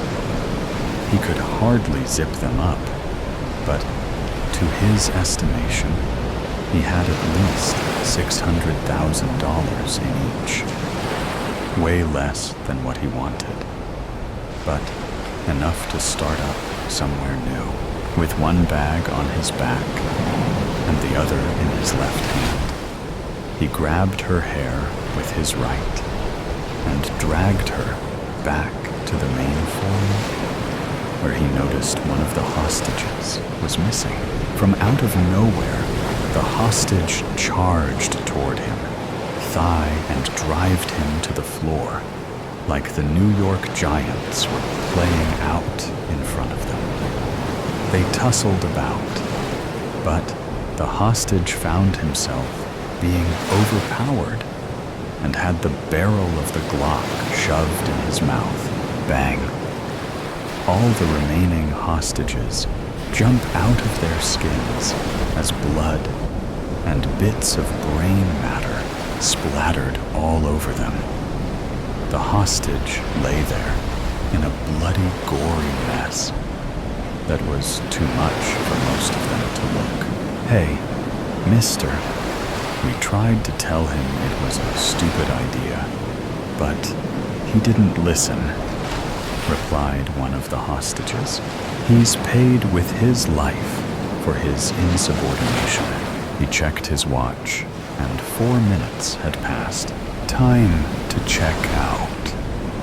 The manager is coming with me. Inform the police I have her as my hostage, and any attempt to intercept me, and she gets the bullet, right? Exiting the Citizen Bank, he threw the holdalls in the trunk of his General Lee, while the bank manager got into the passenger side. He put the pedal to the metal and sped his way along Valley Stream. There were no police in sight. Perhaps the NYPD had other emergencies, he thought. He took a left and followed the sign that was heading for Brooklyn. Okay, Max, you can stop calling me the bank manager now, said Elizabeth. And you didn't have to be so rough on me. It had to look like you were another hostage. I just hope when you shot that guy in the vault, you were obscured from the cameras so it looked like me. But how did we miss that guy? I think I did good shooting him, but too many mistakes were made this time. I should have accounted for the guy in the vault. Yeah, but you dealt with him pretty quick. From how we played it out, The cops will think you were innocent. But what about the hostage that thigh and drived you? If you hadn't have got the better of him, we wouldn't be here now. We've got enough money, and I don't have to work in a shitty bank anymore. He took another left and entered on to Interstate 678. He leant over to the passenger seat. Their lips engage. New life. Here we come, she said. Banana robbers! They were laughing as they took the last of the money from the friendly banana bank. They knew that after this day, that they would be the richest bananas of the banana world. They had to make a quick escape, though. The alarms were ringing in their ears.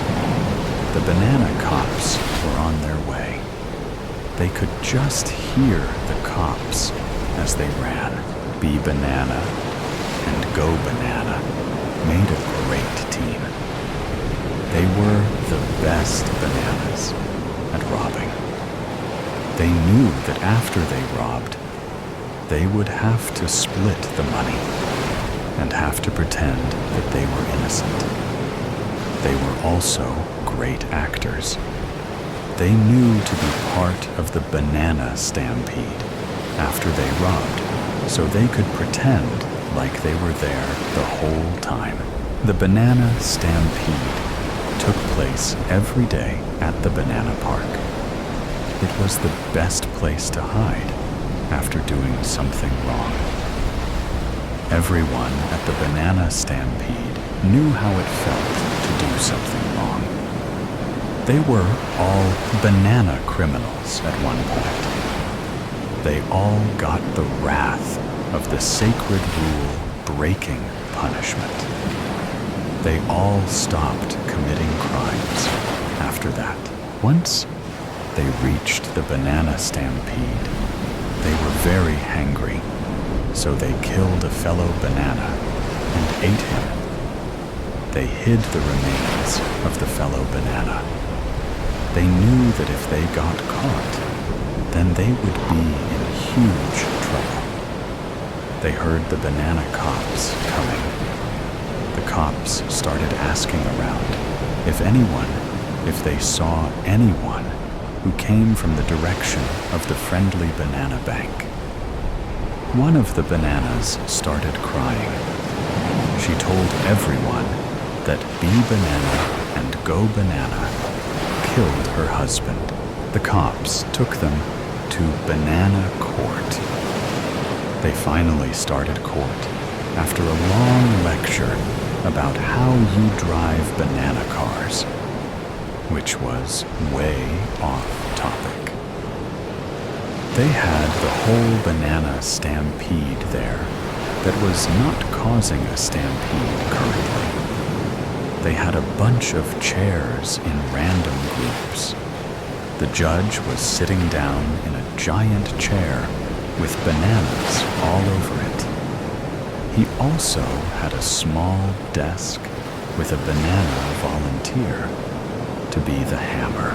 Welcome to the all-wonderful court, where we find out if you are guilty or not.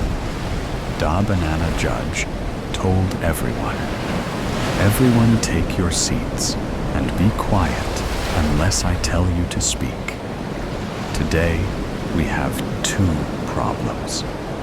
The friendly banana bank has been robbed with not a single trace of money left.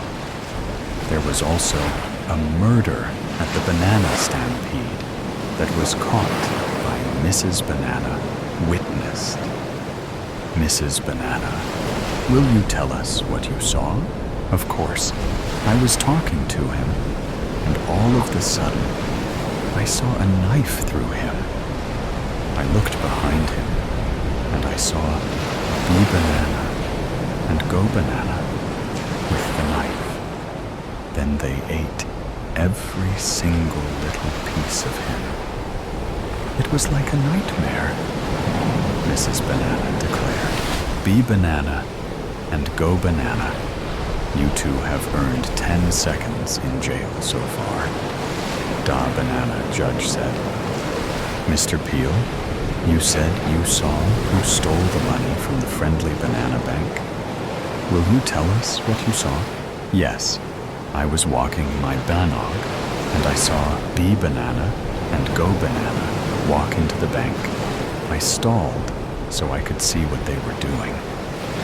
After a while, they came out with stacks and stacks of money. I ran as fast as I could to the nearest cop.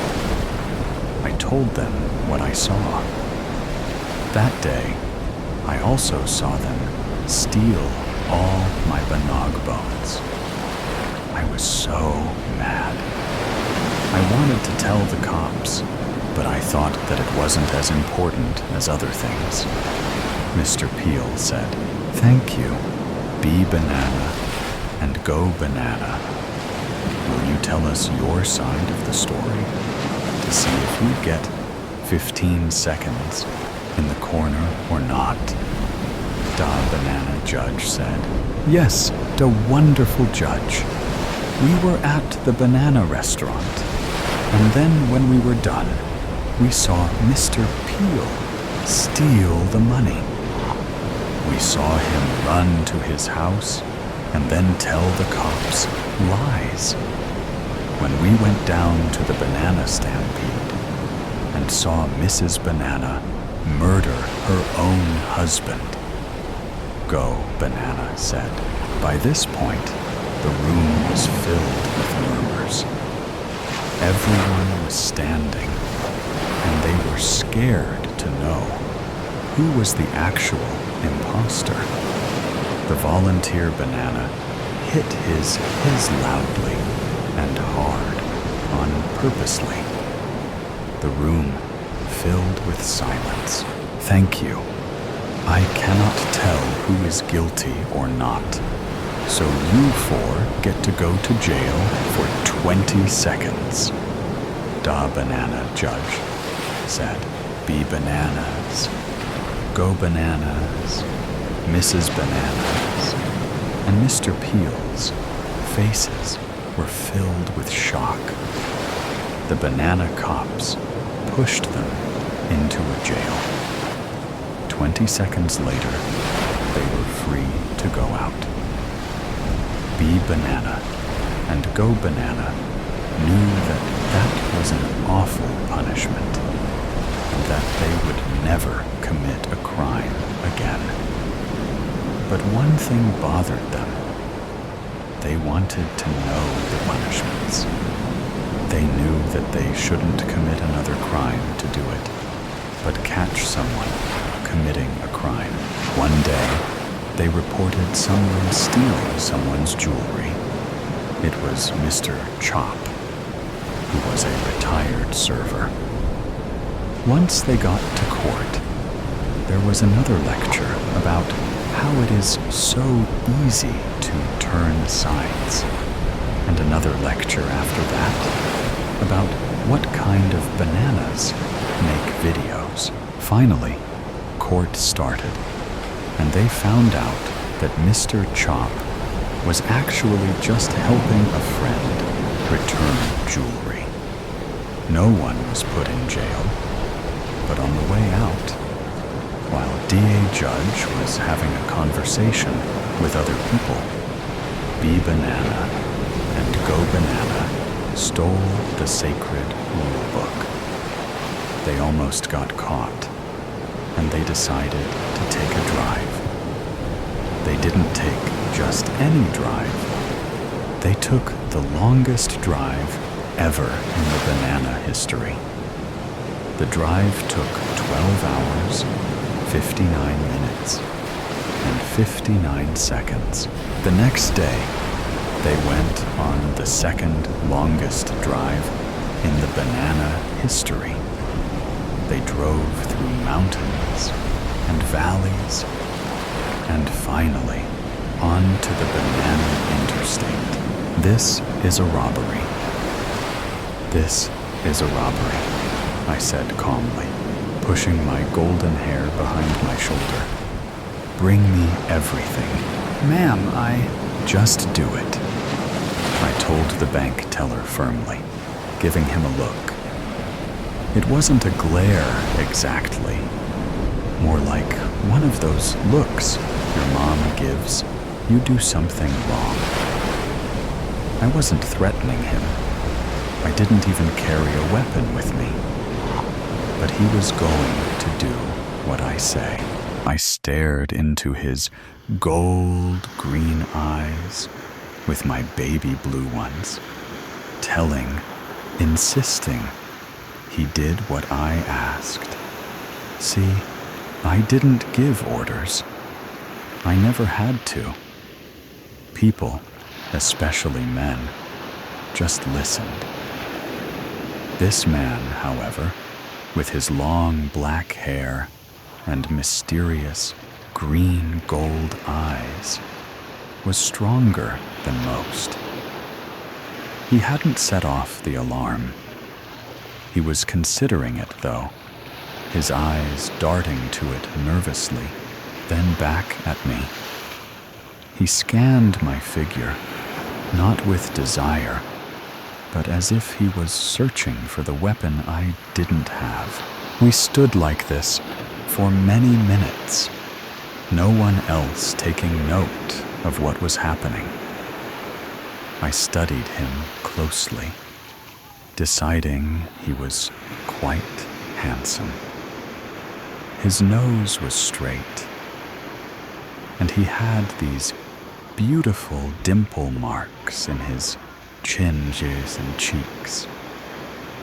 His long black hair brushed his back, and he was several inches taller than me.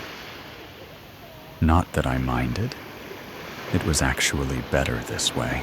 "Bring me everything," I repeated in a whisper. I urged him on, pushing him quietly with my gaze and stance. I wasn't pushy, but I was confident. No one had resisted me before. Why should I expect it to stop now? Around us, the world continued, heels clacking against the floor and boots thudding, some heavy, some light. I heard buttons being pressed, and a tiny ding of approval as a loan went through. The man didn't move. He looked at me seriously, considering my request. "Bring me everything," I repeated in a whisper. His eyes widened slightly, but still he didn't move. I could tell I was close to getting what I wanted. He was almost broken. He dragged a hand through his hair. He knew he should alarm someone. He didn't know if I had a weapon or not, or maybe he did. He glanced around, looking for anyone who might be an accomplice. Several burly, suit-wearing men stood around talking, occasionally glancing at me. Now they had desire in their eyes. I was a respectable woman, with curves in all the right places. I turned my hip slightly, just enough to show myself off. The man thought I was giving a signal, especially when one of the other men took a step towards us. I smiled one last time. "Please?" I added sweetly.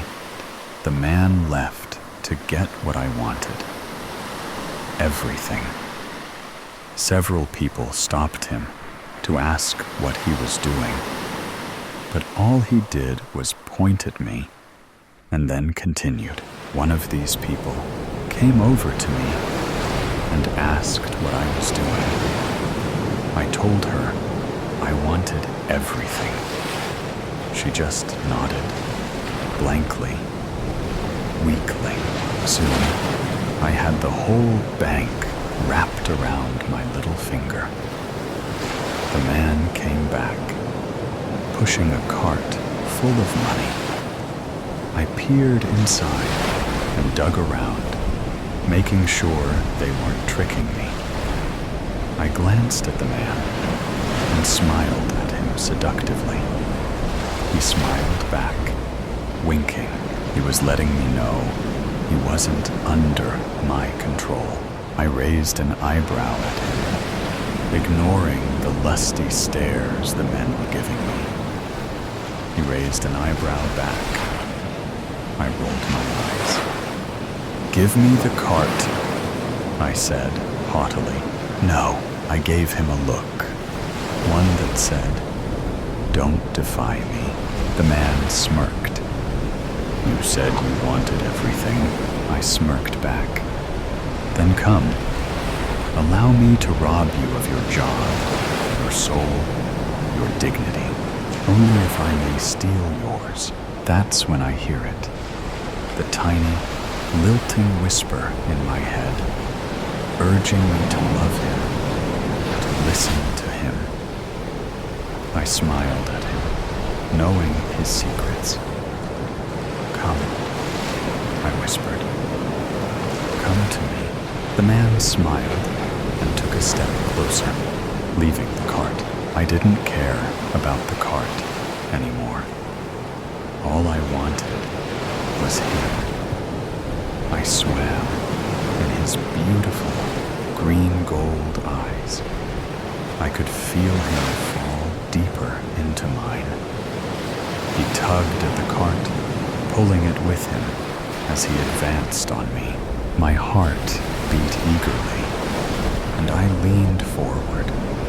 The part of my brain still sane was terrified, knowing what this man could do to me. It excited me. The man was so enticing, with full, soft lips and thick hair I wanted to run my hands through. He scanned my figure again, undressing me with his eyes, no longer looking for weapons. I gave him a sly look, then turned around, leading him outside. I bent over, opening the trunk, and I felt his eyes on me the entire time. Gentlemanlike, he helped me unload the cart, hiding the money in the fake walls. I stuffed several bills in my bra in case he tried to pull something. I got the feeling he would. His voice whispered in my head, just as mine whispered in his. I excited him, and he tried to pull me against his chest, but I only smirked and pulled away, climbing into the driver's seat. I allowed him to sit shotgun. I was already several miles down the highway before anyone at the bank realized what had happened. It was too late now. I already had the money. I glanced at the man. We had the money. The man noticed me looking at him. His hand slid over the seat, resting on my thigh. I glanced at him slyly. "What? You looking to have some fun?" "Of course. But ma'am, you never allowed me to finish my sentence earlier." I frowned. I had no idea what he was talking about. The man sighed. "I was going to say, I know your secret." I raised an eyebrow, pushing my hair back. "Oh? You're a siren," I smirked. "Not quite. I am what you are." The man's eyes widened nervously, like a cornered animal. "No? Oh yes." The man drew his hand back, knowing he now had no power. I had robbed him blind. He thought he had control, that he had power, that he had strength. He didn't. All he had was an illusion. I laughed, and without pulling over, slid over into his lap. Now give me everything. The man, who had been excited minutes before, only looked terrified. We were cruising down the interstate with no one at the wheel. I only grinned. This was going to be fun. Murder at Kasserine Pass. Murder at Kasserine Pass. The Bo-Chebka Road, deep inside the Kasserine Pass, narrowed to little more than a camel track, along a dry riverbed and steep cliffs. Rooted in the pale sand, a grove of palm trees jutted out from the ground as if thrown down and forgotten long ago. The remnants of the U.S. 26th Regimental Combat Team used the shade of the palm trees to dig their foxholes. Covered in sand and blisters, men hacked until the exposed roots of the palm trees aggravated their progress. Collapsing, exhausted, they lay where they fell, swollen tongues aching for water. Lieutenant Myers walked among his men, giving words of encouragement, and promised water would arrive when teams returned from Ayin Boudrias up the road. As an officer, he thanked and encouraged his men for their hard fight against the Germans. He hoped fresh troops, supplies, and ammunition would arrive by the next morning. But he couldn't make promises. Around 2 in the morning, a mule train arrived with water, and Lieutenant Myers saw every man drank his fill. Some even vomited after they drank too greedily. Others, familiar with working in the heat, sipped slowly and intentionally. Lieutenant Myers lay down in a foxhole as exhausted as the rest and drifted off to sleep. At 04:30, Sergeant Thicket woke the lieutenant for him to walk rounds once again, walking from foxhole to foxhole. He leaned over and checked his men. In the dim light, low in the eastern sky, his outline became visible among the tall palm trees. Approximately 05 o'clock, a single shot rang out far to the left of his position. Lieutenant Myers clutched his chest and dropped to the ground. Confused men, roused by the shot, began returning fire into the vast, empty valley in front of them, thinking they were under attack.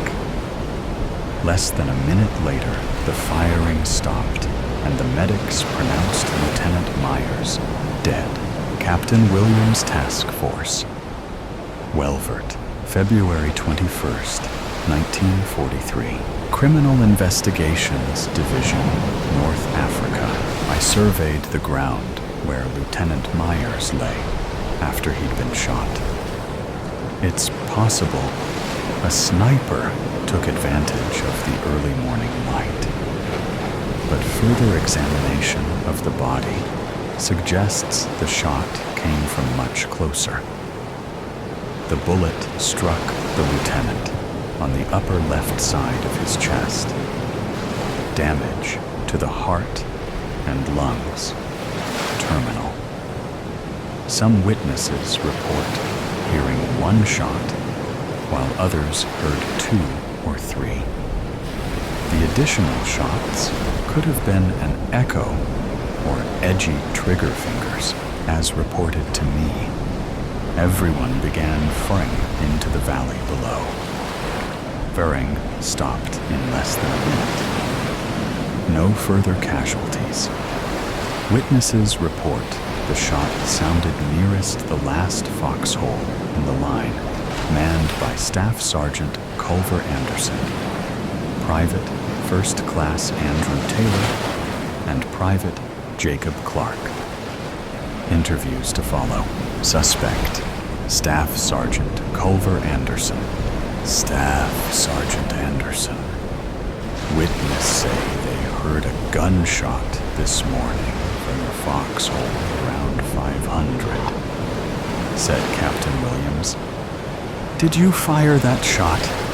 Captain Williams said, challenging him. No, sir. I heard a shot and thought the Germans were attacking, so I turned and looked around for them. I didn't see anyone, so I jumped out of my foxhole and ran along the line and told everyone to stop firing. Sergeant Anderson leaned forward, waving his hands in innocence.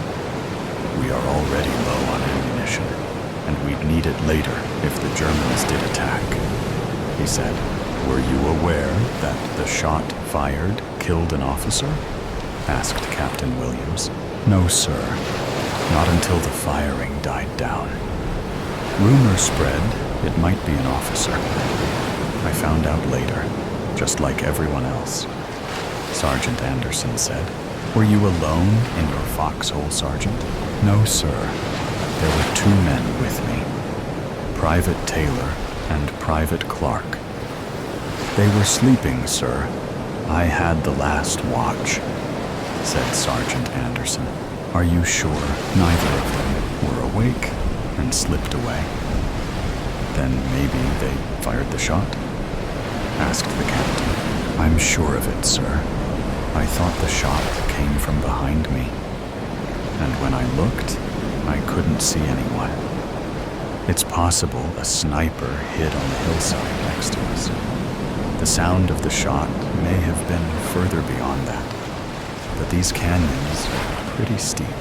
The explanation sounded plausible, but Captain Williams still didn't believe it came from the enemy. Captain Williams pivoted one last time and pointed a finger at Sergeant Anderson. Sergeant Anderson, don't play games with me. Our witness said it came from your foxhole. It had to be you, Private Taylor or Private Clark. Which one of you did it? Sir, I don't know who fired the shot or where it came from. All I know is, while I stood my post, I heard a shot. Sergeant Anderson said, more agitated than before. Captain Williams knew men like Sergeant Anderson. These were the men who would do all they could to protect a green recruit. He knew they'd cover for the new guys who were gun-shy or over-eager to shoot. The possibility of an inexperienced soldier with an itchy trigger finger shooting the lieutenant thinking he saw the enemy. It was possible. He knew he'd never get a confession out of this man. Men like this were a rare breed in the army. Sergeant Anderson, we've been at Bao Chebka Pass all of 18 hours. Everyone's tired after yesterday's fallback. We lost a lot of good men, and stragglers are still coming in across the line. These things happen. People get tired or confused, and no one really knows who they're fighting with every day. Is it possible you, or a man with you, mistook the lieutenant as an enemy soldier this morning? No, sir. I'd just met these men last night. I'd have known if anything were wrong, and nothing looked out of sorts. If there were anything, I'd have told you, said Sergeant Anderson. That will be all, Sergeant. You're dismissed, and I'll be in touch if I need you. Captain Shugart is taking over your company Thank you, sir. Suspect. Private. First Class. Andrew Taylor. Private First Class Taylor. I am Captain Williams with the CID. Do you know what the CID is? Said the captain. Yes, sir. The CID is the Criminal Investigations Division of the United States Army. Sir, very good soldier. You're young to be a PFC. You've done well in the Army. I expect you'll be a corporal before long. Yes, sir. I served in junior ROTC in high school. They gave me a bump in rank when I enlisted, said Private Taylor. Wow, junior ROTC. You have the makings of an officer. Do you think you will try to be an officer someday? Asked the captain. Well, geez, sir, I don't know. I've never thought about it much until the war started. I thought I'd have to go to college first, said Private Taylor. No, of course not, son. Men of all ranks get promoted to second lieutenant. They're called field promotions. Have you ever heard of those? Well, yes, sir. I've heard of them, but I thought you needed to do something brave. I didn't think I've done anything brave yet. Well, Corporal, it takes a special soldier, someone with real leadership, to get promoted in the ranks, especially to the rank of officer. Captain Williams called him a higher rank to gauge Private Taylor's reaction. I'm only a private first class, sir. I have to wait a few more months to be a corporal. See, there you go. Honesty. Honesty is an outstanding trait to have as a soldier. I think we should make honesty a prime factor in the field commissioning program. Don't you? Said the captain. Well, I think so, sir. I think it would be important, said Private Taylor. That's good, soldier. I'm really glad you said that. And that brings me around to a question I have for you. Did you hear the gunshot this morning? Well, yes, sir. I heard it. Do you know where it came from? I'm not sure I know where it came from. It sounded nearby, but I couldn't be sure. I took the first watch and fell asleep around 2 a.m. You were sleeping. You had a rough day yesterday, and we lost a lot of good men. We lost another man this morning. What do you know about that? Yes, sir. It was a hard day yesterday. Private Taylor rubbed at his eyes as if trying to block out the images. I heard someone was shot, but I don't know much about it. Was it a sniper, sir? That's the rumor.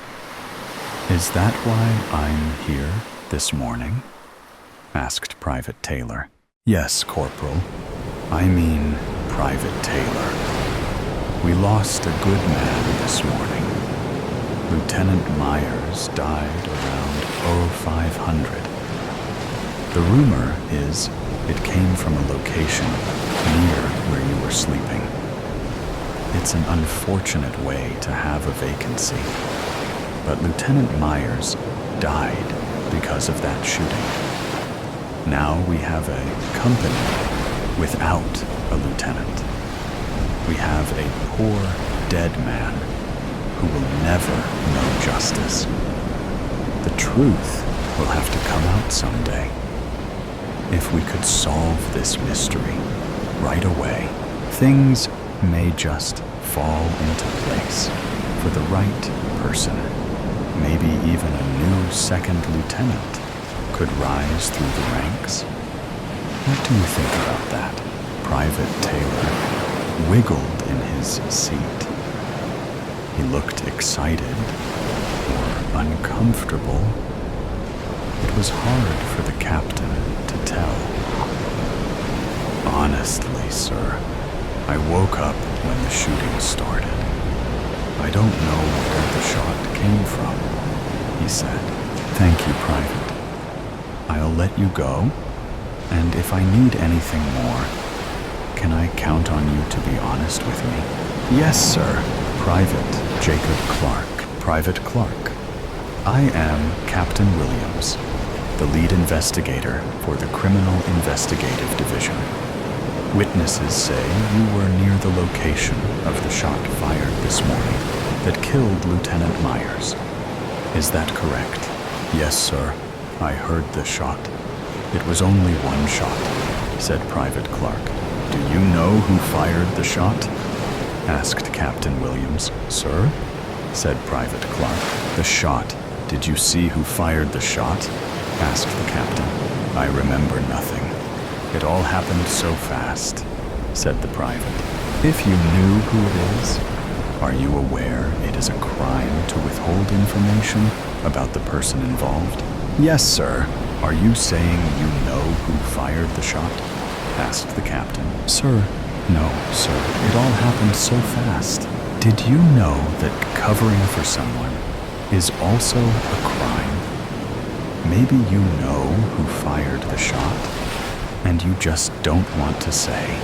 It's called being an accomplice to murder, said the captain. The kid looked dumbstruck. I didn't know that, sir. Honestly, it all happened so fast. Did you also know there is a second crime being committed by the killer if they are threatening a subordinate to covering up a murder? It's called retribution. If someone you know is telling you they would hurt you or kill you for telling the truth about this killing, then creating fear of retribution is a crime. I didn't know that, sir. Yes, Private Clark. It is a crime, and a very serious one. We do not look kindly upon those who threaten retribution to subordinates. If you know anything, you are free to tell me. I will make sure you are safe from the one threatening you, and I'll have them removed immediately. Is there anything you'd like to tell me, soldier? I'm sorry, sir. I don't know what you mean. I was in my foxhole this morning when I heard this rifle shot, and I jumped. I don't remember anything after that.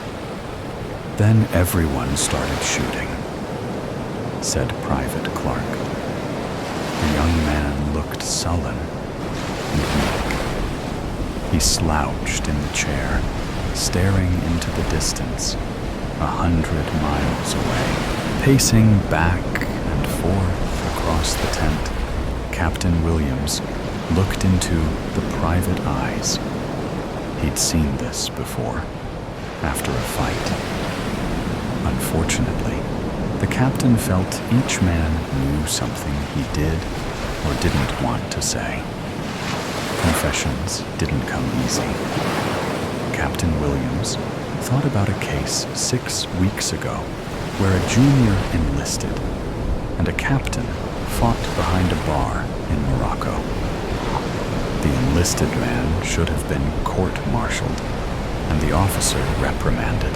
Turns out the two men knew each other from high school, and they fought over a girl they both knew. Neither confessed to starting the fight, and no witnesses came forward. The answer stared him in the face, but the guys covered for each other. Captain Williams believed the same thing might happen here. He released the private and stood at the tent flap, trying to piece together everything he knew. The men on the line were all lying to him. That much he knew. Kasserine Pass, February 19th, 1943, as Rommel's 10th Panzer Division plowed through the defenses covering the Kasserine Pass. The 26th Armored Brigade and the 26th Combat Team dug in along the canyons, running west towards Thala, Tunisia. The Americans put up stiff resistance, then withdrew. Hours of gunfire and hundreds of dead and dying littered the sand in their brutal retreat. Around 3,300 Americans were killed or wounded, and over 3,000 were taken prisoner.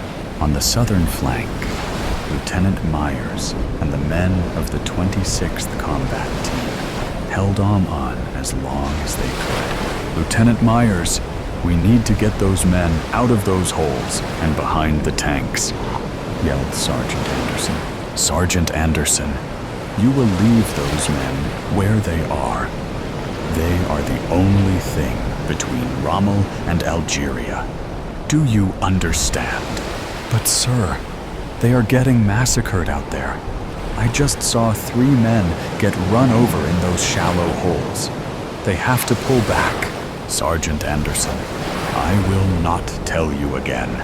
See to your men, that is an order." As Sergeant Anderson left the lieutenant, his anger fumed. He ran towards his line and did what he could to check on his men.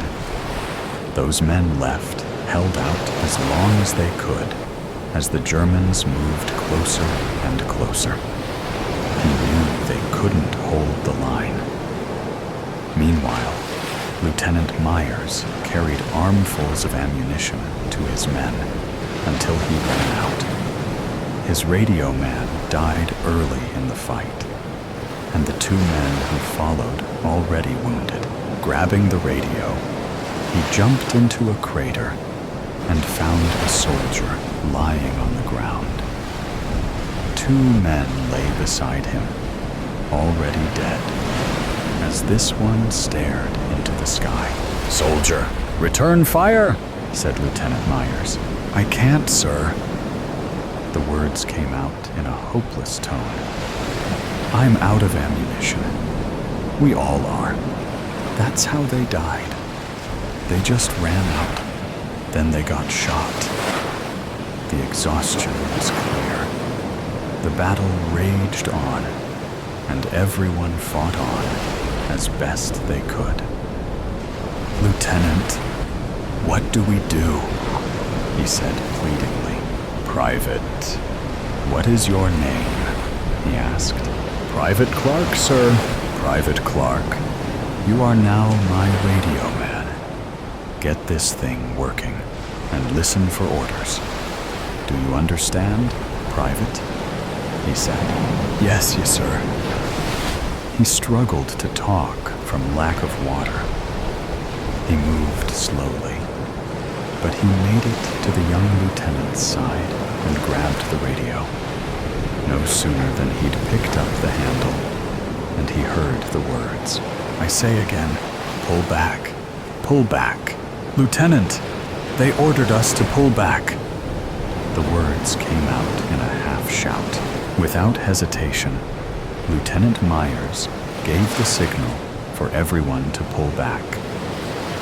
The Germans held nothing back that day. They took Kasserine Pass, and they intended to keep it. By nightfall, every man, not killed or wounded, pulled back to Buchebka Pass. The Germans came from the east, and Sergeant Anderson guided his men out of the fight. Lieutenant Myers directed them south and along the cliff walls. By midnight, they were digging in and waiting for reinforcements. "Private, get over here and start digging. 2 men per foxhole, all along this line. The rest of you follow with me," said Sergeant Anderson. "Sarge, when do you think we'll get some water?" asked a soldier. "I'm working on it. Even if I have to take the lieutenant's canteen myself, all along the line." The remaining 110 men dug in and waited for anything that looked like help. Tank and truck noises echoed through the canyon. Everyone felt on edge. "Sarge, what do you think happened today?" asked Private Taylor. "We suffered a loss today, kid." His expression mild and disappointed. "We suffered a big loss today." Sergeant Anderson kept watch as Private Taylor and Private Clark dug the foxhole. Private Clark fell silent and moved at half the speed of Private Taylor. Private Taylor nodded at the sergeant. They both looked at the young man, struggling to keep sand from falling back into the hole. A look of concern and understanding crossed the sergeant's face. Taking the shovel from Private Clark, he began digging and let the man rest. He finished the hole and told the others to get some sleep. Each man took a 2-hour watch, leaving Private Clark last. Midway through, around 1500, a shot rang out. "Private, what did you just do?" asked Sergeant Anderson. "He wouldn't let us leave. We were there all day. He had to die." The rest of the men opened fire. Then the shooting died down. "We can't go back. We can't." Tears left dusty tracks down his face. The poor boy cried. "What do we do, Sarge?" asked Private Taylor. "We keep our mouths shut. That's what we do. I'll send him back to the aid station when they get here. He's done." The author created the thoughts and characters. This is a story of fiction. The events related to World War II have some factual information, but most details are from the author's imagination. The murder of Pressy Baver. The Blauwevmans County Police Station was a horrible place for officers and criminals alike. The station had been built in 1932, and to most everyone's sadness, had been one of the only buildings to hold up during the Second World War. The station was built from old, withering bricks, and the man who was in charge of keeping the ivy along the sides of the building contained was too busy hitting on women to actually get the job done. The inside was even worse. The oak doors were creaky on their rusty hinges, and the musty concrete jail cells were cracking due to the recent heat surge the Netherlands were experiencing. The small cubicles for officers were tight, and the air conditioning rarely worked. To make things worse, the computer system was terrible. Sometimes, officers would sit for hours just to wait for a 12-page document to load. It didn't help that Blauwevmans was a city in the middle of the mountains, away from most metropolitan. Just getting into the next county took 2 hours. The only good thing that had happened to the police station in the past month was that the exterminator had came. The rats were gone, and they wouldn't be back. But from where Evian van Beek was sitting, she swore she saw a rat scurry past the chief of police's office as she and Lucas Hoysk waited to be called in for questioning. Evi tapped her feet on the wooden floors, anxiously looking around. The police station was crowded for a Sunday night. Some officers were packing up to leave for the night. Others cursed as their computers failed to upload their files. It looked like one of the cops, Sergeant Shea, was having a small party. Evi leaned over her seat, watching some of the officers chat and shove forkfuls of red velvet cake into their mouths. Maybe a birthday? Evi slouched back into her chair and sighed. Lucas bit his lip, staring curiously at the ceiling. Evi knew that look. "What denk je wel net?" Evi asked, pushing a dark hair out of her face. Lucas shot Evi an alarmed look. "Evi," he hissed, "talk ahead angles." Evi gave him a puzzled look. They were both studying English as a world language. They were almost fluent. But why practice for the upcoming test when they're in a police station about to get questioned as suspects of a murder? Evi looked around before repeating her question. "What are you thinking about?" Lucas rubbed his strawberry blonde hair. "They can't understand us if we talk in English," he said, his Dutch accent well enunciated. Lucas tilted his head to the side, indicating the officers eating cake behind him. Lucas continued, a worried look on his face. "I know the plan didn't exactly go according to plan." Evi shot Lucas a deadly glare. "Lucas, we killed..." Evi peered over her shoulder, making sure the officers weren't paying any attention to them. She lowered her voice. "Pressy, we killed Pressy, the mayor's son, but they have no proof it is us. All they saw was the security tapes," Lucas stated, exasperated. "We were running. So what?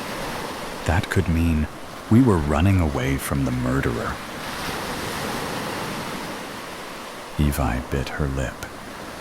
"We did it. We have to confess. If we don't, and they find out it was us, there will be much bigger." "Is it consequences?" Lucas shook his head. "Consequences, you mean? But what if they don't find out it was us? We could lie and be done with this. And what if they do?" Evi hissed loudly, tears sparkling in her eyes. She tugged at the neckline of her purple shirt. "Either way, I do not want to end up in Gavanjanus." Lucas frowned. "I'm afraid neither lying nor telling the truth will get you out of jail. At least we have a shot if we lie, but that is not the right thing to do. We could get a worse sentence if they do find out it was us." "Lucas, we killed someone," Evi cried. Small tears began to flow from her blue eyes and stream down her face. Lucas looked over at her helplessly, gritting his teeth. His knuckles were white as they gripped the seat of his chair. "They're going to call us in any minute," Lucas said softly. "So pick your poison."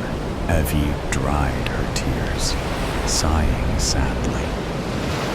She looked up and pointed to the chief's door.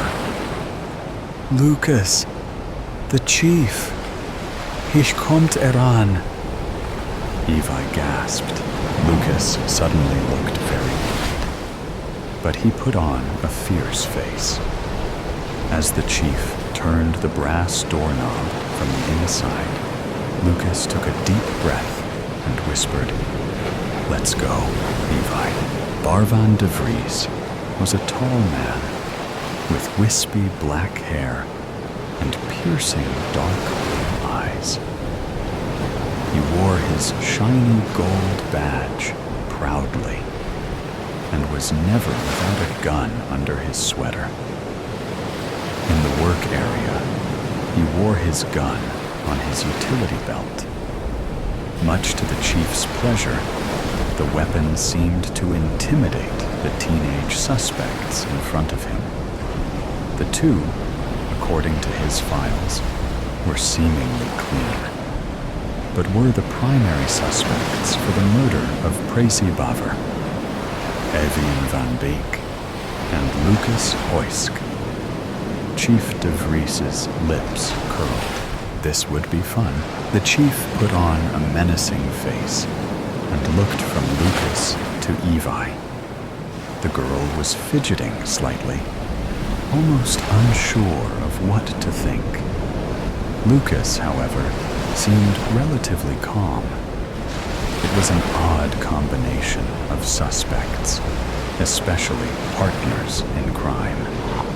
But then, many odd people had entered the Blauwevmans County Police Station. This pair would be no different from the rest. But, the chief thought, odd combinations often have, shall we say, different stories. Barvan tapped his door with his knuckles. His eyes trained on Levi. His first victim. The chief gestured to Evi, whose eyes widened. Evian van Beek? Evi bit her lip. It looked as if the girl was blinking back tears. Ja, she answered. De Vries nodded approvingly. De tide is here. Komen Evian, the chief said. Clapping his hands, Evi looked desperately at Lucas, and then at the chief. Alsjeblieft, een moment? She asked in a small voice. Lucas gave Evi an alarmed look as the chief processed what the suspect had just said. De Vries scowled, but gave in. Prima, the chief muttered, his eyebrows furrowing. Fine, Evi repeated in English, sighing. She turned to Lucas. I'm telling the truth, she said sternly. It's the right thing to do. Lucas looked angry for a moment, but then softened. His cheeks were red. Fine, he spat. But if we get out of here with no mark on our permanent record, you can thank me. So you are still... Evi stopped, eyes glancing toward Barvan. At least I will have done something for the good of the world. I am, as they say, avenging his death, if that is right context. Evi lowered her voice. We killed him. Jail time, nothing will take that fact away. Sergeant Patrick Shea stepped out from the open room. His party was being held.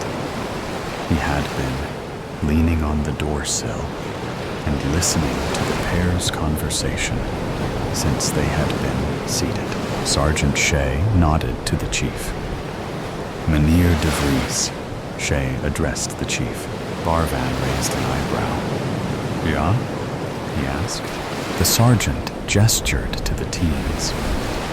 Shea turned and gave Lucas and Evi a small smile.